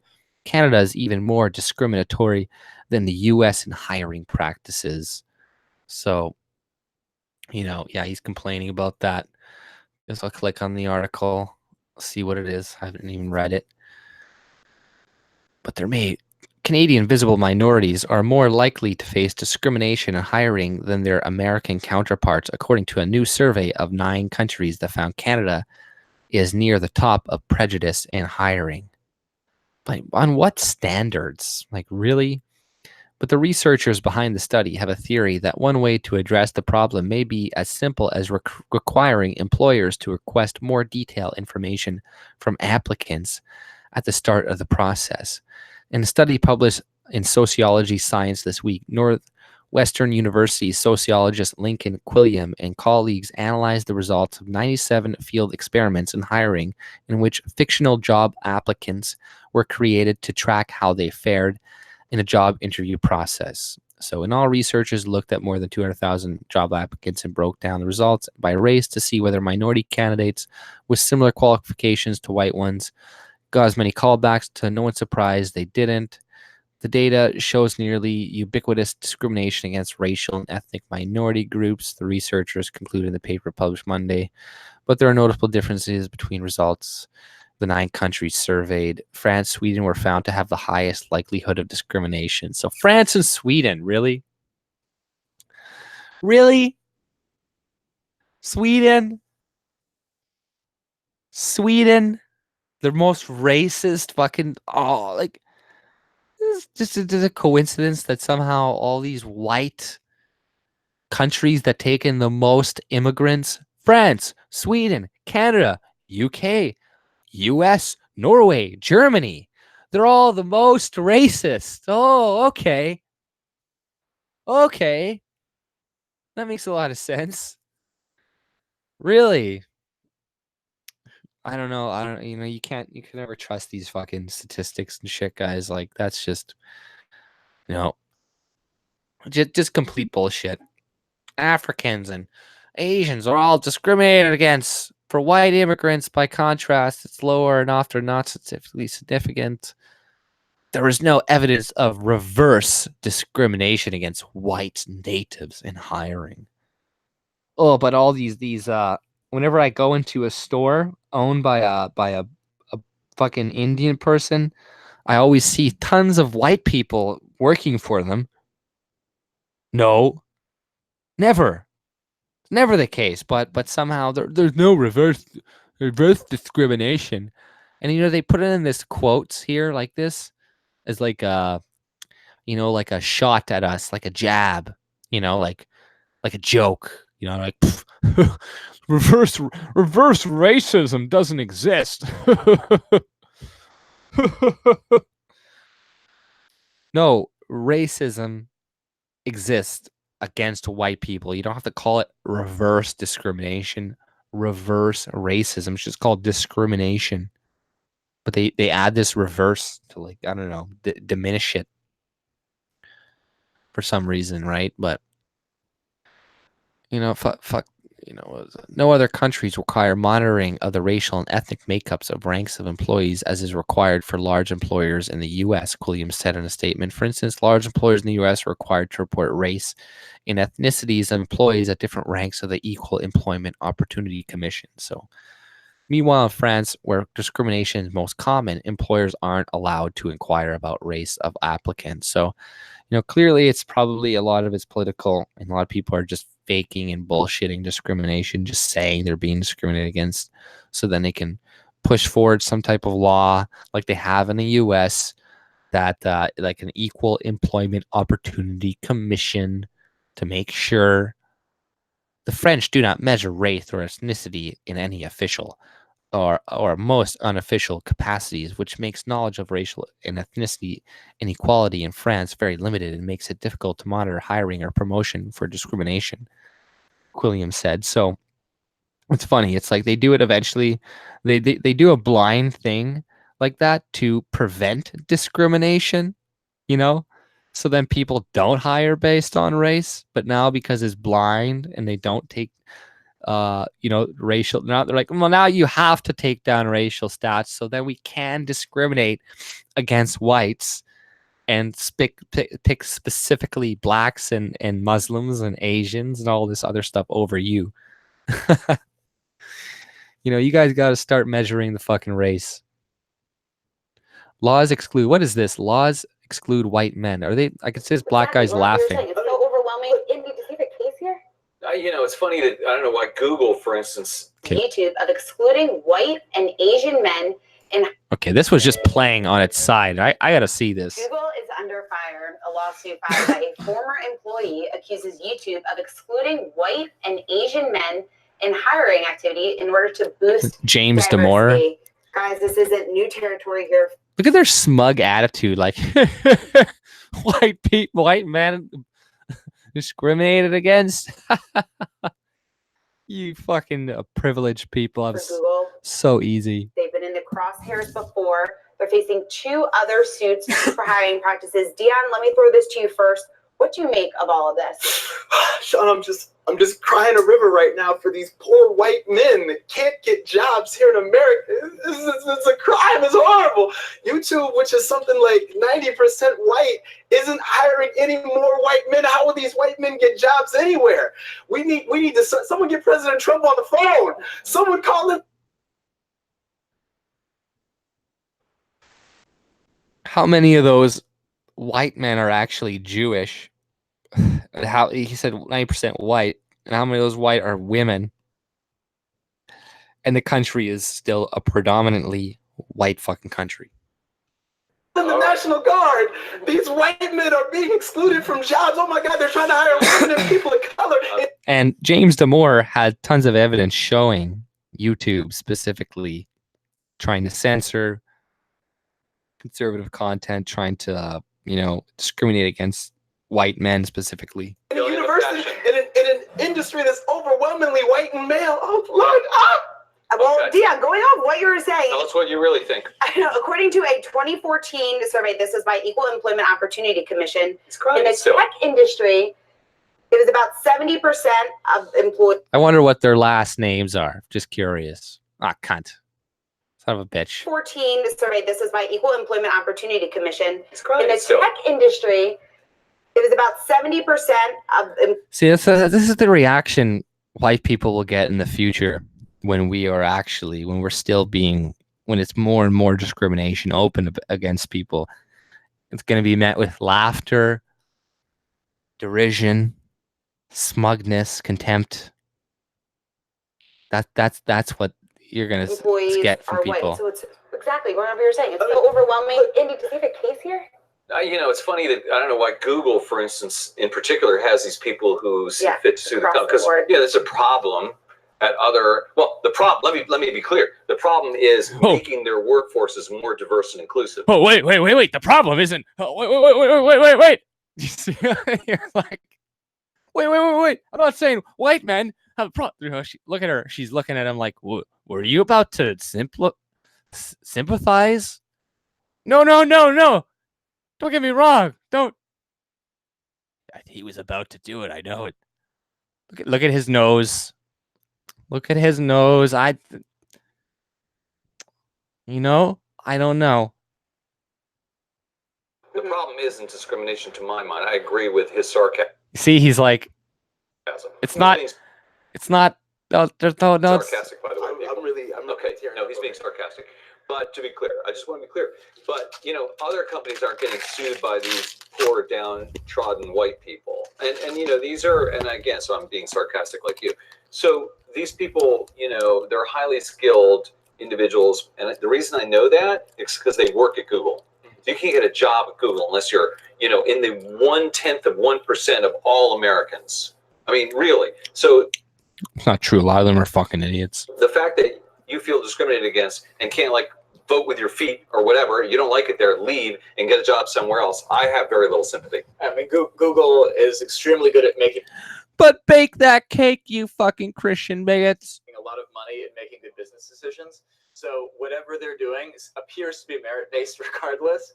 Of course. They don't care about multinational fucking monopolies discriminate against white men or conservatives. That's not an issue. But if a single baker in a small town doesn't bake a fucking cake for a tranny or a gay person, they're going to sue him. And that guy is being sued again for the 3rd time by these fucking people, right? So And it's, you know, this guy gets like death threats and all this shit, and these people have way more sympathy for that than this, right? But it's because we are their enemies. We are their ideological enemies, and they want us censored. Of course, they say that they're not doing this, which is probably worth mentioning. What do they say they are? I mean, well, they say they're trying. They're not. They're Trying to have a diverse, inclusive workforce. They're pushing back against the quota, but I mean, it's very clear that we have this incredible legacy of just systematic oppression and racism in the country, and that is probably a bad thing for the business anyway. Whether that's bad morally. But Google is trying to, solve this problem because I think, as many people have talked about over the years, when you have more diverse workforces, more perspectives, that's often a good tool for business. You know what you should see? It's been measured, actually. See that movie? Have you seen the movie Hidden? You stupid white people, stop complaining, that this is actually a good thing for business and money and wealth.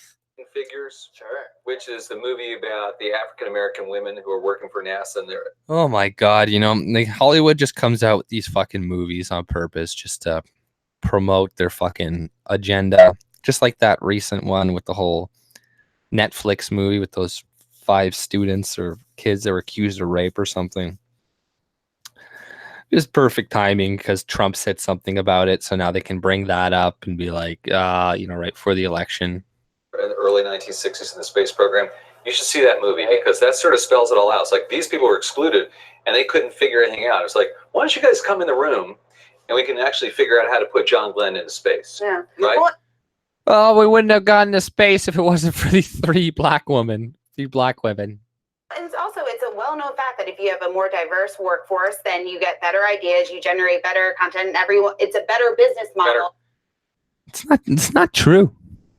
Not true. I don't know where they're getting this. Contact with your customers? For everyone. Right. So it's about time these tech companies started getting more diverse. And the thing that kills me about these lawsuits is it's been proven over years through a number of studies and surveys that if you have a black sounding name, you are less likely to get called in for an interview. If you are a black person, you're less likely to get hired. If you are hired as a black person, you're more likely to be offered a lower salary. You're less likely to get a raise, less likely to get a promotion. So all these things that have systematically been in place over years are happening to black folks and are happening to women and are happening to other minority groups. This has been proven through a number of studies over years and years and years. And yet when one white guy finds out that they're instituting a policy, so he says, to not bring in any more white dudes because maybe they're a white dude capacity, he files a lawsuit. Reminds me a lot of the affirmative action. White dude capacity. These damn white dudes. These fucking white, college sorority dudes just complaining they're being discriminated against. That's what I'm saying. It's met with open policies of positive discrimination is just it's just promoted, laughed about. There's nobody they're all on the same side on this panel as well. At least have some diversity of thought, but that doesn't matter to them, right? They care about black man, woman, Jew.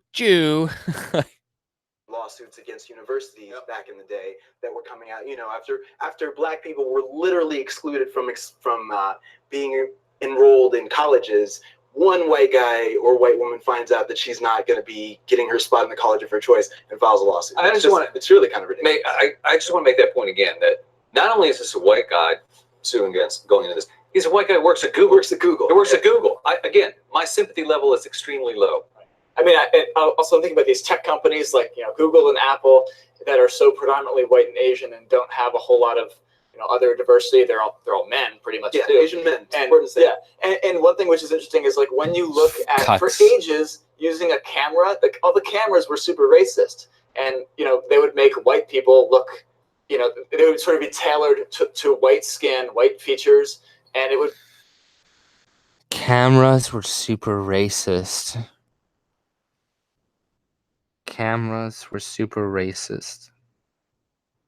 Because they were tailored for white skin. America and Canada and the countries where cameras were invented are primarily white countries. So when they're filming people, the majority of the people they're going to be filming are going to be white. They're going to be light-skinned, right? So why would they bother making all the lighting good for black skin when 99% of the people that are going to be on the fucking TV are going to have white skin? You know, this is like the Band-Aids. Why are the Band-Aids white people's skin color? Because nobody makes Band-Aids in Africa. I don't fucking know. Now they have black Band-Aids for your skin color. Jesus fucking Christ. Like, it's really that simple. It's really that simple. We're a white majority. You know, if you look at Asian movies, you're going to find a lot of Asian people in the movies. And there's going to be a lot of Asians doing shit, right? It would be a big problem if you were taking a picture with like 3 white guys and like some black people.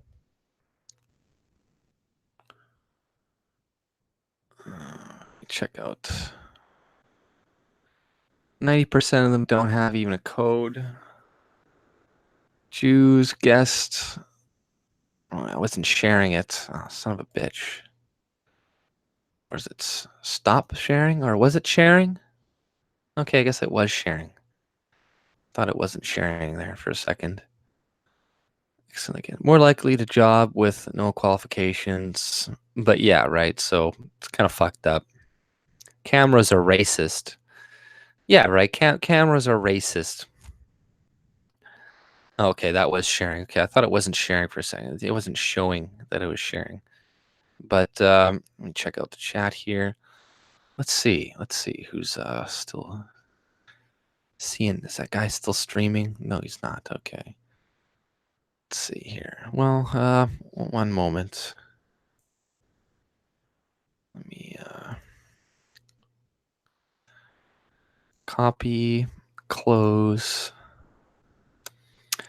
Those racist Asian cameras. Yeah, that's what I was thinking of too. I was like, was he going to start mentioning Asian cameras being racist and stuff?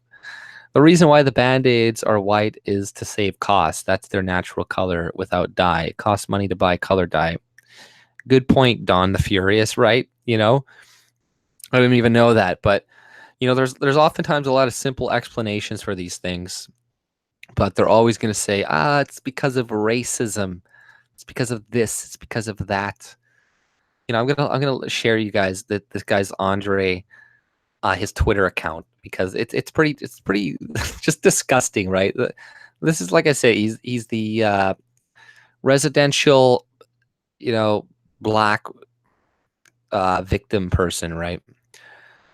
Okay, so let's see here. So this is where I saw the tweet about the yellow vest person trying to expose those people. The deterioration of data is robbing marginalized communities of their, I don't know, I'm assuming culture or something. I'm not going to read that. Have we not been saying for years that poor stats, elections, and toothless equal opportunity laws get us here? But yeah, no, this guy is shit. So, hey guys, if you are married to a white woman and a black man, are spat on in following said incident, your white woman says, how can you turn that anger into a teachable moment? Man, you got to just get divorced right there. So, you know, what are you supposed to attack the person? Oh, no, that white person is not advocating violence. What an idiot. What a piece of shit. Yeah, this guy's just, you know, his Twitter is just garbage in general. Let's see here. Let's in our story that I was going to share. Oh, yeah, this is a story I brought up on my other stream the other day, but I wanted to talk about this again. Ontario case could set special rules for sentencing black offenders similar to Gladue for Indigenous people. So now they're going to be sentencing potentially black offenders, giving them less time in prison because of, you know, us being racist or something, right? 11 prominent status human rights, legal, and ethnic organizations have been granted special status in the government's appeal of a lenient sentence of the black man in Toronto last year. But look at the groups that are involved in this special thing, right? So the organizations, the organizations accepted as interveners are the David Asper Center, so I don't know, some Jewish group, I'm guessing, for Constitutional Rights, Criminal Lawyers Association, Aboriginal Legal Services, South Asian Legal Clinic, Chinese Southeast Asian Legal Clinic, Color of Poverty, Color of Change Network, the Black Legal Action Center, Canadian Civil Liberties Association, Canadian Muslim Lawyers Association, Urban Alliance on Race Relations, and Canadian Association of Black Lawyers. So all these people got their input, right? Where's the white organization or something? Nah, that's not allowed. The case represents an opportunity for the Ontario Court of Appeal to consider what role race and more particularly anti-black racism should play in sentencing of offenders, Scheim said in an interview. His team supports having something similar to Gladue reports for black people who have been found guilty of crimes, where judges have some analysis that will properly take into account the history of the black experience in Canada, including slavery and other features of the black historical experience in Canada. So, we'll give these people a slap on the wrist, and then they're going to go out and commit more crime. And we'll be blamed when they commit crime because we're racist. If we weren't so racist, they wouldn't be committing so many crimes, guys. Like Jesus Christ. They wouldn't, I saw an article a while ago from some Muslim actor that said the reason Islamic terrorism is happening is because they're not giving enough roles to Muslims in movies.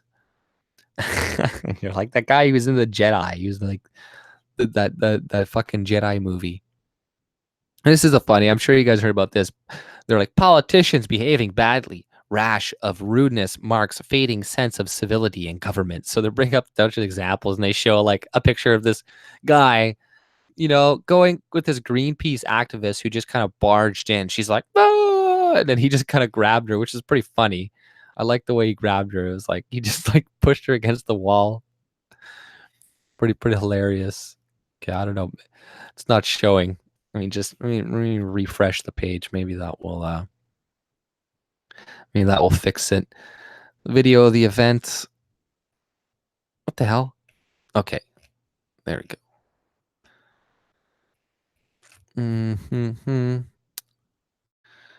Okay, well, it's gonna show me a video here. I know there's a video.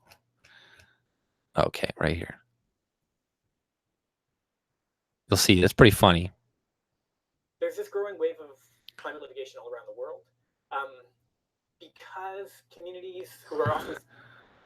Okay, I don't want to listen to this fag. I want to see the girl get pushed against the wall. Come on. Jesus Christ.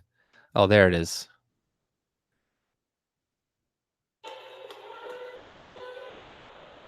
See, watch. He gets her. He pins her. You're coming with me, young lady. You're coming with me. This guy lost his job. So, what is it? Politics is supported by the other persuasion, but lots of legislators seem to be falling back on the cruder method. This morning, British MP Mark Field was suspended from his job as a junior Foreign Office minister following a physical confrontation with a female Greenpeace protester at a ritzy banquet in London last night. Yeah, he probably should have just left her alone, to be honest, because, as a right winger, do anything to like the leftist like that, we're just never going to come out fucking on top. We're always going to get screwed in those situations. A group of women dressed in matching red ball gowns and wearing sashes emblazoned with the words "climate emergency, crashed a speech by Britain's Finance Minister Philip Hammond. Video of the event shows the tuxedo-clad Field reaching out and shoving one of the women against the pillars as she tried to pass. Blah blah blah, yada yada yada. You know, and then now they're so they introduce a story with this, right? Like a minister, like kind of rough handling this woman a little bit, not bad at all, and they're lumping it in with like fist fights broke out in Afghan parliament on Wednesday as legislator came to blows in their long-running dispute over who should occupy the speaker's chair. Like, this is what happens. Tensions also boiled over in South Africa Parliament this week as MPs pushed and shoved each other during an orientation and welcoming sessions for newly elected members. Things got physical following a series of insults and taunts between government and opposition members, although legislative punch-ups are becoming commonplace in the country. Yay! Kick the white man out, take his land, and now like fist fights are becoming commonplace in the government.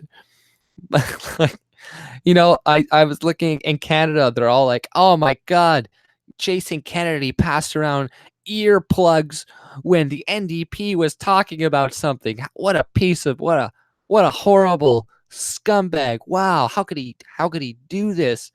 But in like South Africa, they're punching people, like fights break out. You know, like Hong Kong also has seen an outbreak of politician-on-politician violence in mid-May. Hard feelings over proposed extradition law blew up into a shouty scuffle in the Legislative Assembly, a prelude to the massive protests in streets that continue today. The United States, however, is arguably now the world's leader in impolite politics. So, once again, you know, the West, we're getting like lumped in with like these third worlders that are attacking each other, and they're like, oh, Trump's so impolite, and this woman, she never answered questions for like an hour. She just didn't answer any questions. Well, isn't that what like everybody does when they get interviewed? They do like the same thing. Former White House advisor Hope Hicks, who now works as chief spokesperson in corporate communication for Fox, spent 8 hours stonewalling the House Judiciary Committee yesterday, failing to answer 155 direct questions on everything from the Mueller report to her West Wing desk was located. So she just didn't answer anything. They're like, oh, she may as well punch Mueller right in the face. All of which pales in comparison with the current situation in Oregon, where Democratic Governor Kate Brown has sent the state police out to round up Republican senators who fled the Capitol to try to delay the passage of a climate action plan. Really? So, but Trump is the worst. But there's this fucking Kate Brown sending the police to get Republicans. Oh, you know, it's like, Jesus Christ. It's just crazy fucking shit. But yeah, just a lot of more nonsense. Stupid climate bullshit crap. What is this thing too? Pride Parade takes a Toronto street Sunday amid concerns over protest. Extra security added after protests at Pride events in Hamilton and Detroit. So, last Saturday, a physical confrontation broke out at the Hamilton Pride Festival, with several people receiving minor injuries. Investigators suggested individuals with the Yellow Vest movements were involved. The board of directors for Pride Hamilton said the protest was led by religious leaders from the United States and Canada who intentionally came to hatefully disrupt the event. I came to hatefully disrupt you all. When people ask what is Pride and why we continue to call Pride a protest, it's because of the events we've seen over the past 3 or 4 weeks. Duama said there is a significant problem when it comes to full acceptance of the LGBTQ2+ community in Canada and all over the world. This is exactly why Pride is a protest and not a celebration. Until these incidents stop, it will continue to be a protest and a celebration. Will be second to that. New Moon said both Pride Toronto and Toronto Police have stepped up their security plans amid concerns over protests. Between the two of us, we pretty much promise that our Pride will be a Pride that will not be infected with this disease, she said. The arrest... You know, how could you be saying it's disease? Like, I'm sure you were being labeled as disease not too long ago, and now you're okay with labeling other people that. The arrest of a serial killer, Bruce MacArthur, who ultimately pleaded guilty to killing 8 men, most of whom had ties to Toronto Gay Village, hung over last year's Pride event. Newman told CBC Toronto a couple of weeks ago that the year it took to arrest, charge, and MacArthur was proof that the message of Stonewall riots what still matters. So because it took a while to find the guy, it's proof that, I don't know, the police weren't working hard enough or something to find them. Officers are still allowed to march in civilian clothing. So I don't know why they're not allowed, but it seems like this officer is kind of trolling them here. He's like, it's asking police officers to put aside a part of their identity. You have to understand the police culture is all based on identity. Joe Coutu, Director of Government Relations Communications for the Ontario Association of Chief of Police, told CBC Toronto earlier this week. The police identity ingrains itself into who you are and what you are. New Ama said Pride Toronto isn't shunning LGBT officers or forcing them to turn away their identity. She said the issue is with policing as a whole. Policing as an institution, as a practice, has been problematic to this community, and that needs to change, she said. So, you know, all these hateful people come to our event, arrest them, but we don't want police at our event. And if you're there, you can't dress in uniform because we just don't like it because it's threatening and it's, you know, makes us feel unsafe or something. Like, I don't fucking know. People are ridiculous. Ridiculous. What is it? Immigrant Ahmed Hussein said he wants Canada to accept more refugees as economic immigrants. So, Immigration Ahmed Hussein says he would like to see Canada welcome more refugees than it currently accepts and believes more of them should be able to enter through economic immigration programs. So my wish is that we continue to increase levels in our immigration system for refugees. I'm very open to saying that, and I will do whatever I can in whatever position I am in to continue to push for higher refugee numbers every single year. One way to dramatically increase those levels would be to open up economic immigration streams to refugees in addition to humanitarian programs. One refugee has already arrived in Canada this way, thanks to a pilot program launched last year that aims to move skilled refugees in Kenya and Middle East through economic streams like the Provincial Nominee Program.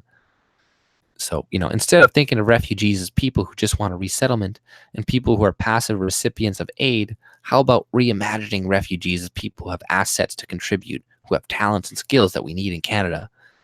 You know, last year, Canada ranked #1 in refugee resettlement, according to United Nations Global Trends. So, you know, we resettle the most, and that's not even including the people that are coming across our border fucking illegally, right? So it's a bunch of bullshit. Check out the chat here. Careful, AJ. I miss chat's passing pretty quickly here. 1 second, I missed that. Let me check out that. He should be in jail.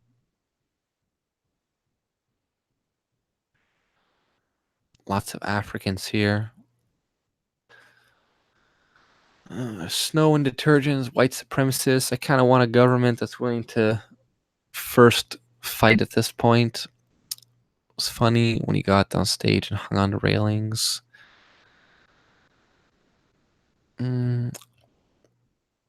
He should be in jail.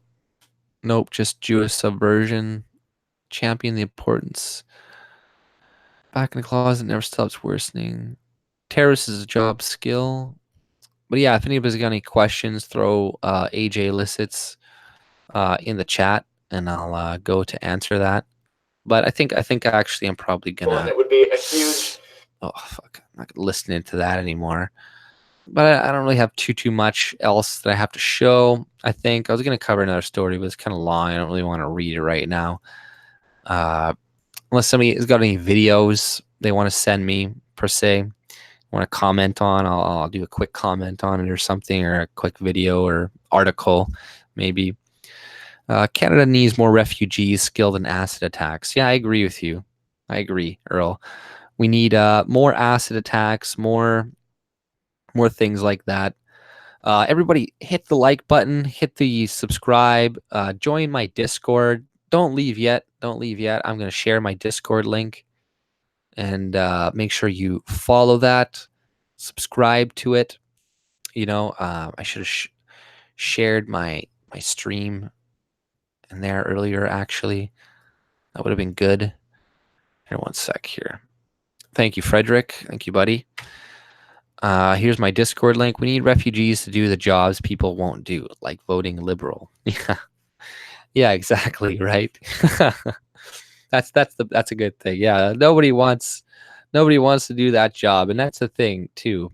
Liberals are so afraid of the Russians and all this manipulation in politics, but they're the ones importing voters every fucking year, and it's just a matter of time. Like, California is the only example you need when it comes to immigration and stuff, right? Like, California used to be a red state, and they used to vote Republican and right wing always. Then Ronald Reagan gave them amnesty, gave them a bunch of fucking money, gave a bunch of Mexicans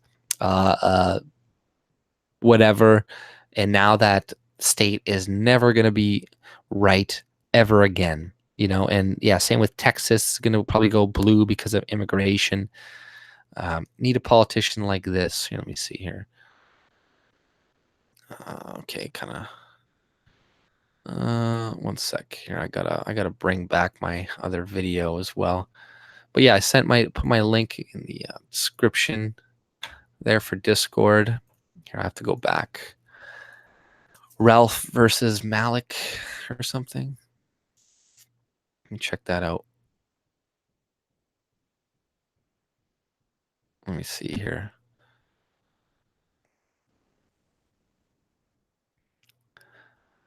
Hold on a sec. I gotta re-upload my video or my chat. They had a release from the Danforth shooting that said there were no reasons for it. Yeah. Oh, yeah. I saw that, Ken Doran. I saw that story that they may never know the reasons why that guy shot those two people, even though he avoided that one black person or that one guy he thought was Muslim, and he's like, "Oh, don't worry, I'm not gonna shoot you, man." And then he goes and targets two white people. His brother has a shitload of carfentanil, a disease, a drug that's pretty much a WMD, like a weapon. And no, we're never gonna know why. Oh, even though he traveled to Pakistan or to some place in the Middle East that's known for terrorism, that doesn't mean that he was going there to do that and whatnot. Even though he looked like he was trained to shoot professionally by somebody who was definitely trained. That's just a coincidence, and don't pay attention to all these things, right? There's not a problem. You guys, you all saw the story earlier that I showed you about the 11 Syrians of the 33 who have graduated high school and are going to be great contributors into Canada, into our society. Yeah, right. It's obvious how they just, and then they just gaslight us when we talk about it. Then we're like, no, clearly it's not that. Oh, it's not. You guys are just crazy white-wing conspiratards. The guy, it came out. It said that he had mental illness. Huh? Don't you guys always say that when your killers go out and kill people? It's like, yeah, a lot of the times because they were mentally ill. It's like that is the case. A lot of these shooters, one of the main things that is consistent with them is a lot of them were on drugs. A lot of them were on medication and all this other shit. But what are you going to do? There's some Tic Tacs, but I just chew them right away. Because I'm like, no. I was gonna leave in my mouth, but I'm like, no, I'm just going to chew it. Eat like candy. Just a bunch of incels. Yeah, probably. Still trust the police, anyone? No, I've never trusted the police. I've never trusted the police. Yeah, it's Ritalin. It's Tic Tacs. See, Tic Tacs. It's multicolored. They're really good though. Really flavorful. Yeah. Yeah, there was that one black mass shooting guy just like a month ago, I think, that killed a bunch of people. And there was another like tranny that the two trannies that killed some people. There's the Las Vegas shooting that was memory hold. All those are memory hold. All on purpose. You know, why wouldn't they memory hold that shit? They don't want that shit getting around. But yeah, everybody hit the like, hit the share. You know, if you guys aren't subbed to me on BitChute, do that. Crap right now. Follow me on BitChute. Let me go to my profile here. I don't know if this. I went to profile. Go to my profile. No, AJ Elicits. Is that my channel, I guess? Yeah, I guess that's my channel. Here, I'll share that. Go there, sub. I'm on Minds too. I'm on Gab. I'm on Gab as well. Minds. I'm also on Minds, but I don't really. Maybe I just don't know how to use it that well anymore. But Gab still works pretty well, I think. Still works pretty good. But here's my Gab account. I don't really care about IDW. I don't use IDW anymore. IDW is just shit. I don't even bother using it. Eat more meat. Yeah, we do need to eat more meat. I agree. We need to eat more raw meat. We need to eat raw meat and less vegetables. I hope you guys are having a great Gay Pride Month. Well, yeah, of course. This is the greatest month. This is my favorite month of the year. I've always wanted, after Black History Month, it's Gay Pride Month. I've always wanted to see Cal. Maybe I'll just fantasize of what it used to be. Yeah, right. It's, you know, you may as well just fantasize. It's going to be Cal, Mexico pretty soon. Sorry for your loss. California is a nightmare. Yeah, I wouldn't go there anymore. I'm sure there are still nice parts to it, and there are right wing parts kind of thing in California somewhat, but I think even those places are now turning further left. What about Alu Akbar month? Oh, that's true. Is there like a holy? Oh, that's like Eid and stuff. See, that's one of the stories that I was going to talk about too, I guess. It was like Trudeau at this, you know, urges Canadian Muslims to make themselves important to Conservative Party. And it's like during the Eid thing, and he's just like saying like, yeah, we got to, you know, get Muslims to go out and vote. And, you know, the article also mentions how nobody mentioned the Quebec bill. Like none of the Liberals, none of the NDP or anybody like that, like they barely mentioned it because, you know, it's obviously Quebec. They don't give a shit. But yeah, you know, it's funny how you see Google, how they like never celebrate Easter. You know, you see the symbols for Google. They're never celebrating Easter. They're never celebrating Christmas a lot of the times. But whenever it's any other holiday, they're going to share it. They're going to celebrate it. Whatever. Did you see the racist painting of the Eiffel Tower? No, I haven't seen that.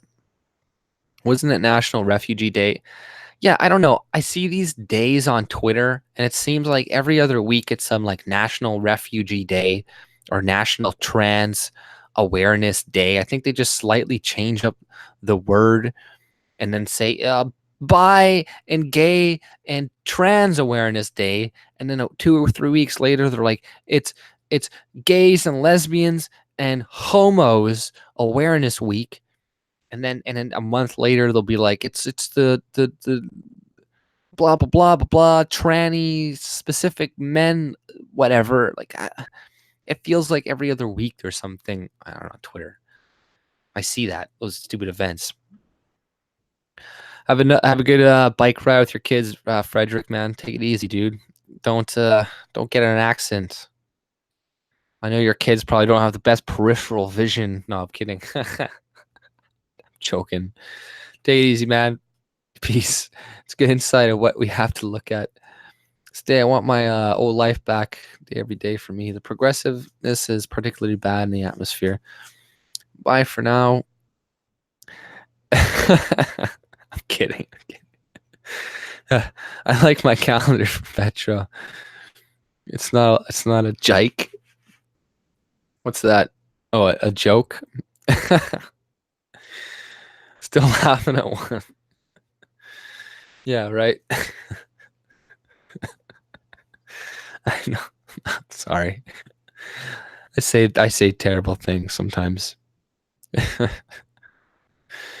But there is something to do with I think Asians have like really bad not peripheral, but spatial awareness, and that makes, or something like that, and that makes perfect sense why they're all terrible drivers, and because they are. It's just true.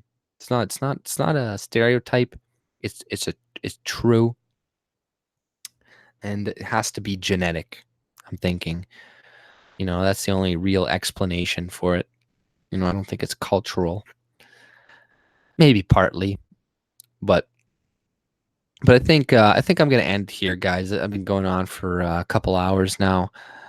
Thank you all for joining me. I really appreciate it. Thank you all for the donations, everybody. I much appreciated all those. Thanks for sharing, liking, subscribing. Like I said, sharing helps a lot too. Join me on Discord, BitChute, Gab, Minds.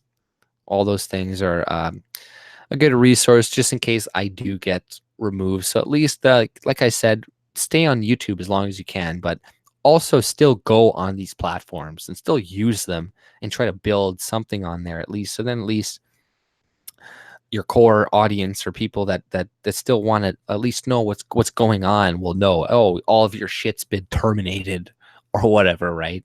As opposed to just being like, oh, what happened to AJ? All of stuff's completely gone. Plus, I'm banned from Twitter. Like, if I had a Twitter right now, I bet you I'd have quite a bit of actual followers compared to what I have on like Gab and it's just a much better resource. Like I said, because it's connected to a lot more. But what are you gonna do? I think I'm just lazy. Like, I'm sure I could get back on it if I really tried and went through all this processes and shit. But it's like, fuck it, man. I don't care. I don't care enough. I think Fredrick said he made some account for me, but I have a feeling if I log into it from my account, from my home, it's going to ban it because they banned my IP address. Can you just make a parody AJ's Elicits account? Yeah, right. Parody? What do you mean? Like on Twitter? I guess. I don't know. Like, it doesn't let me make an account. Like, it's banned my IP address, right? So I can't make an account from my phone, my address. It's banned my phone. That's why Twitter will always tell you to, put your phone number in there because they're trying to screw you over or whatever, right? They're trying to get you to make sure it's the same phone number and be like, oh, put in your phone number to make sure, blah, blah, blah, right? They really, really want to make sure these platforms are sanitized and that there are no people on there. I was banned because I was like arguing with a Muslim. I was arguing with a Muslim and I wasn't saying like, you're a scummy Muslim or anything like that. I wasn't saying anything bad. Oh shit, goddamn fucking Gab. That's the only thing with that Gab. It's just goddamn frog noise is really goddamn annoying. When you're doing something, you just hear like whatever. But I lost my train of thought. It made me lose my train of thought. Not their IP. I thought just no, but yeah, I was arguing with a Muslim, and I didn't say anything. I didn't say anything bad, but you know what people do on Twitter is they'll like delete all of their tweets, and then they'll report you for harassment. So it looks like you were just tweeting them a bunch, and that they weren't responding. So they're like, this person was harassing me, yada yada yada, and I don't know. I think I was targeted. I think they had my account. It was, what do you call it? Shadow banned. For a long time, it was shadow banned. I knew it was. People, was telling them, like, someone's like, no, it's not. I'm like, yeah, it is. I'm like, I used to post things on hashtags when I first got on Twitter, and it would be like some memes, and I would get like sometimes like tons of likes, retweets, and then after a while, I would post shit, and it would be zero, like zero all the time. And I was like, you know, this is kind of weird. I'm like, how am I getting so few? And then of the people that were subbed, there'd be some people to retweet it. But yeah, you could tell it wasn't being shown anymore. And then I also, there was this thing that shows you if you're shadow banned. I put my name in it, and I was. So there was that. And then over time, then they just completely banned me or whatever. So I was like, fuck.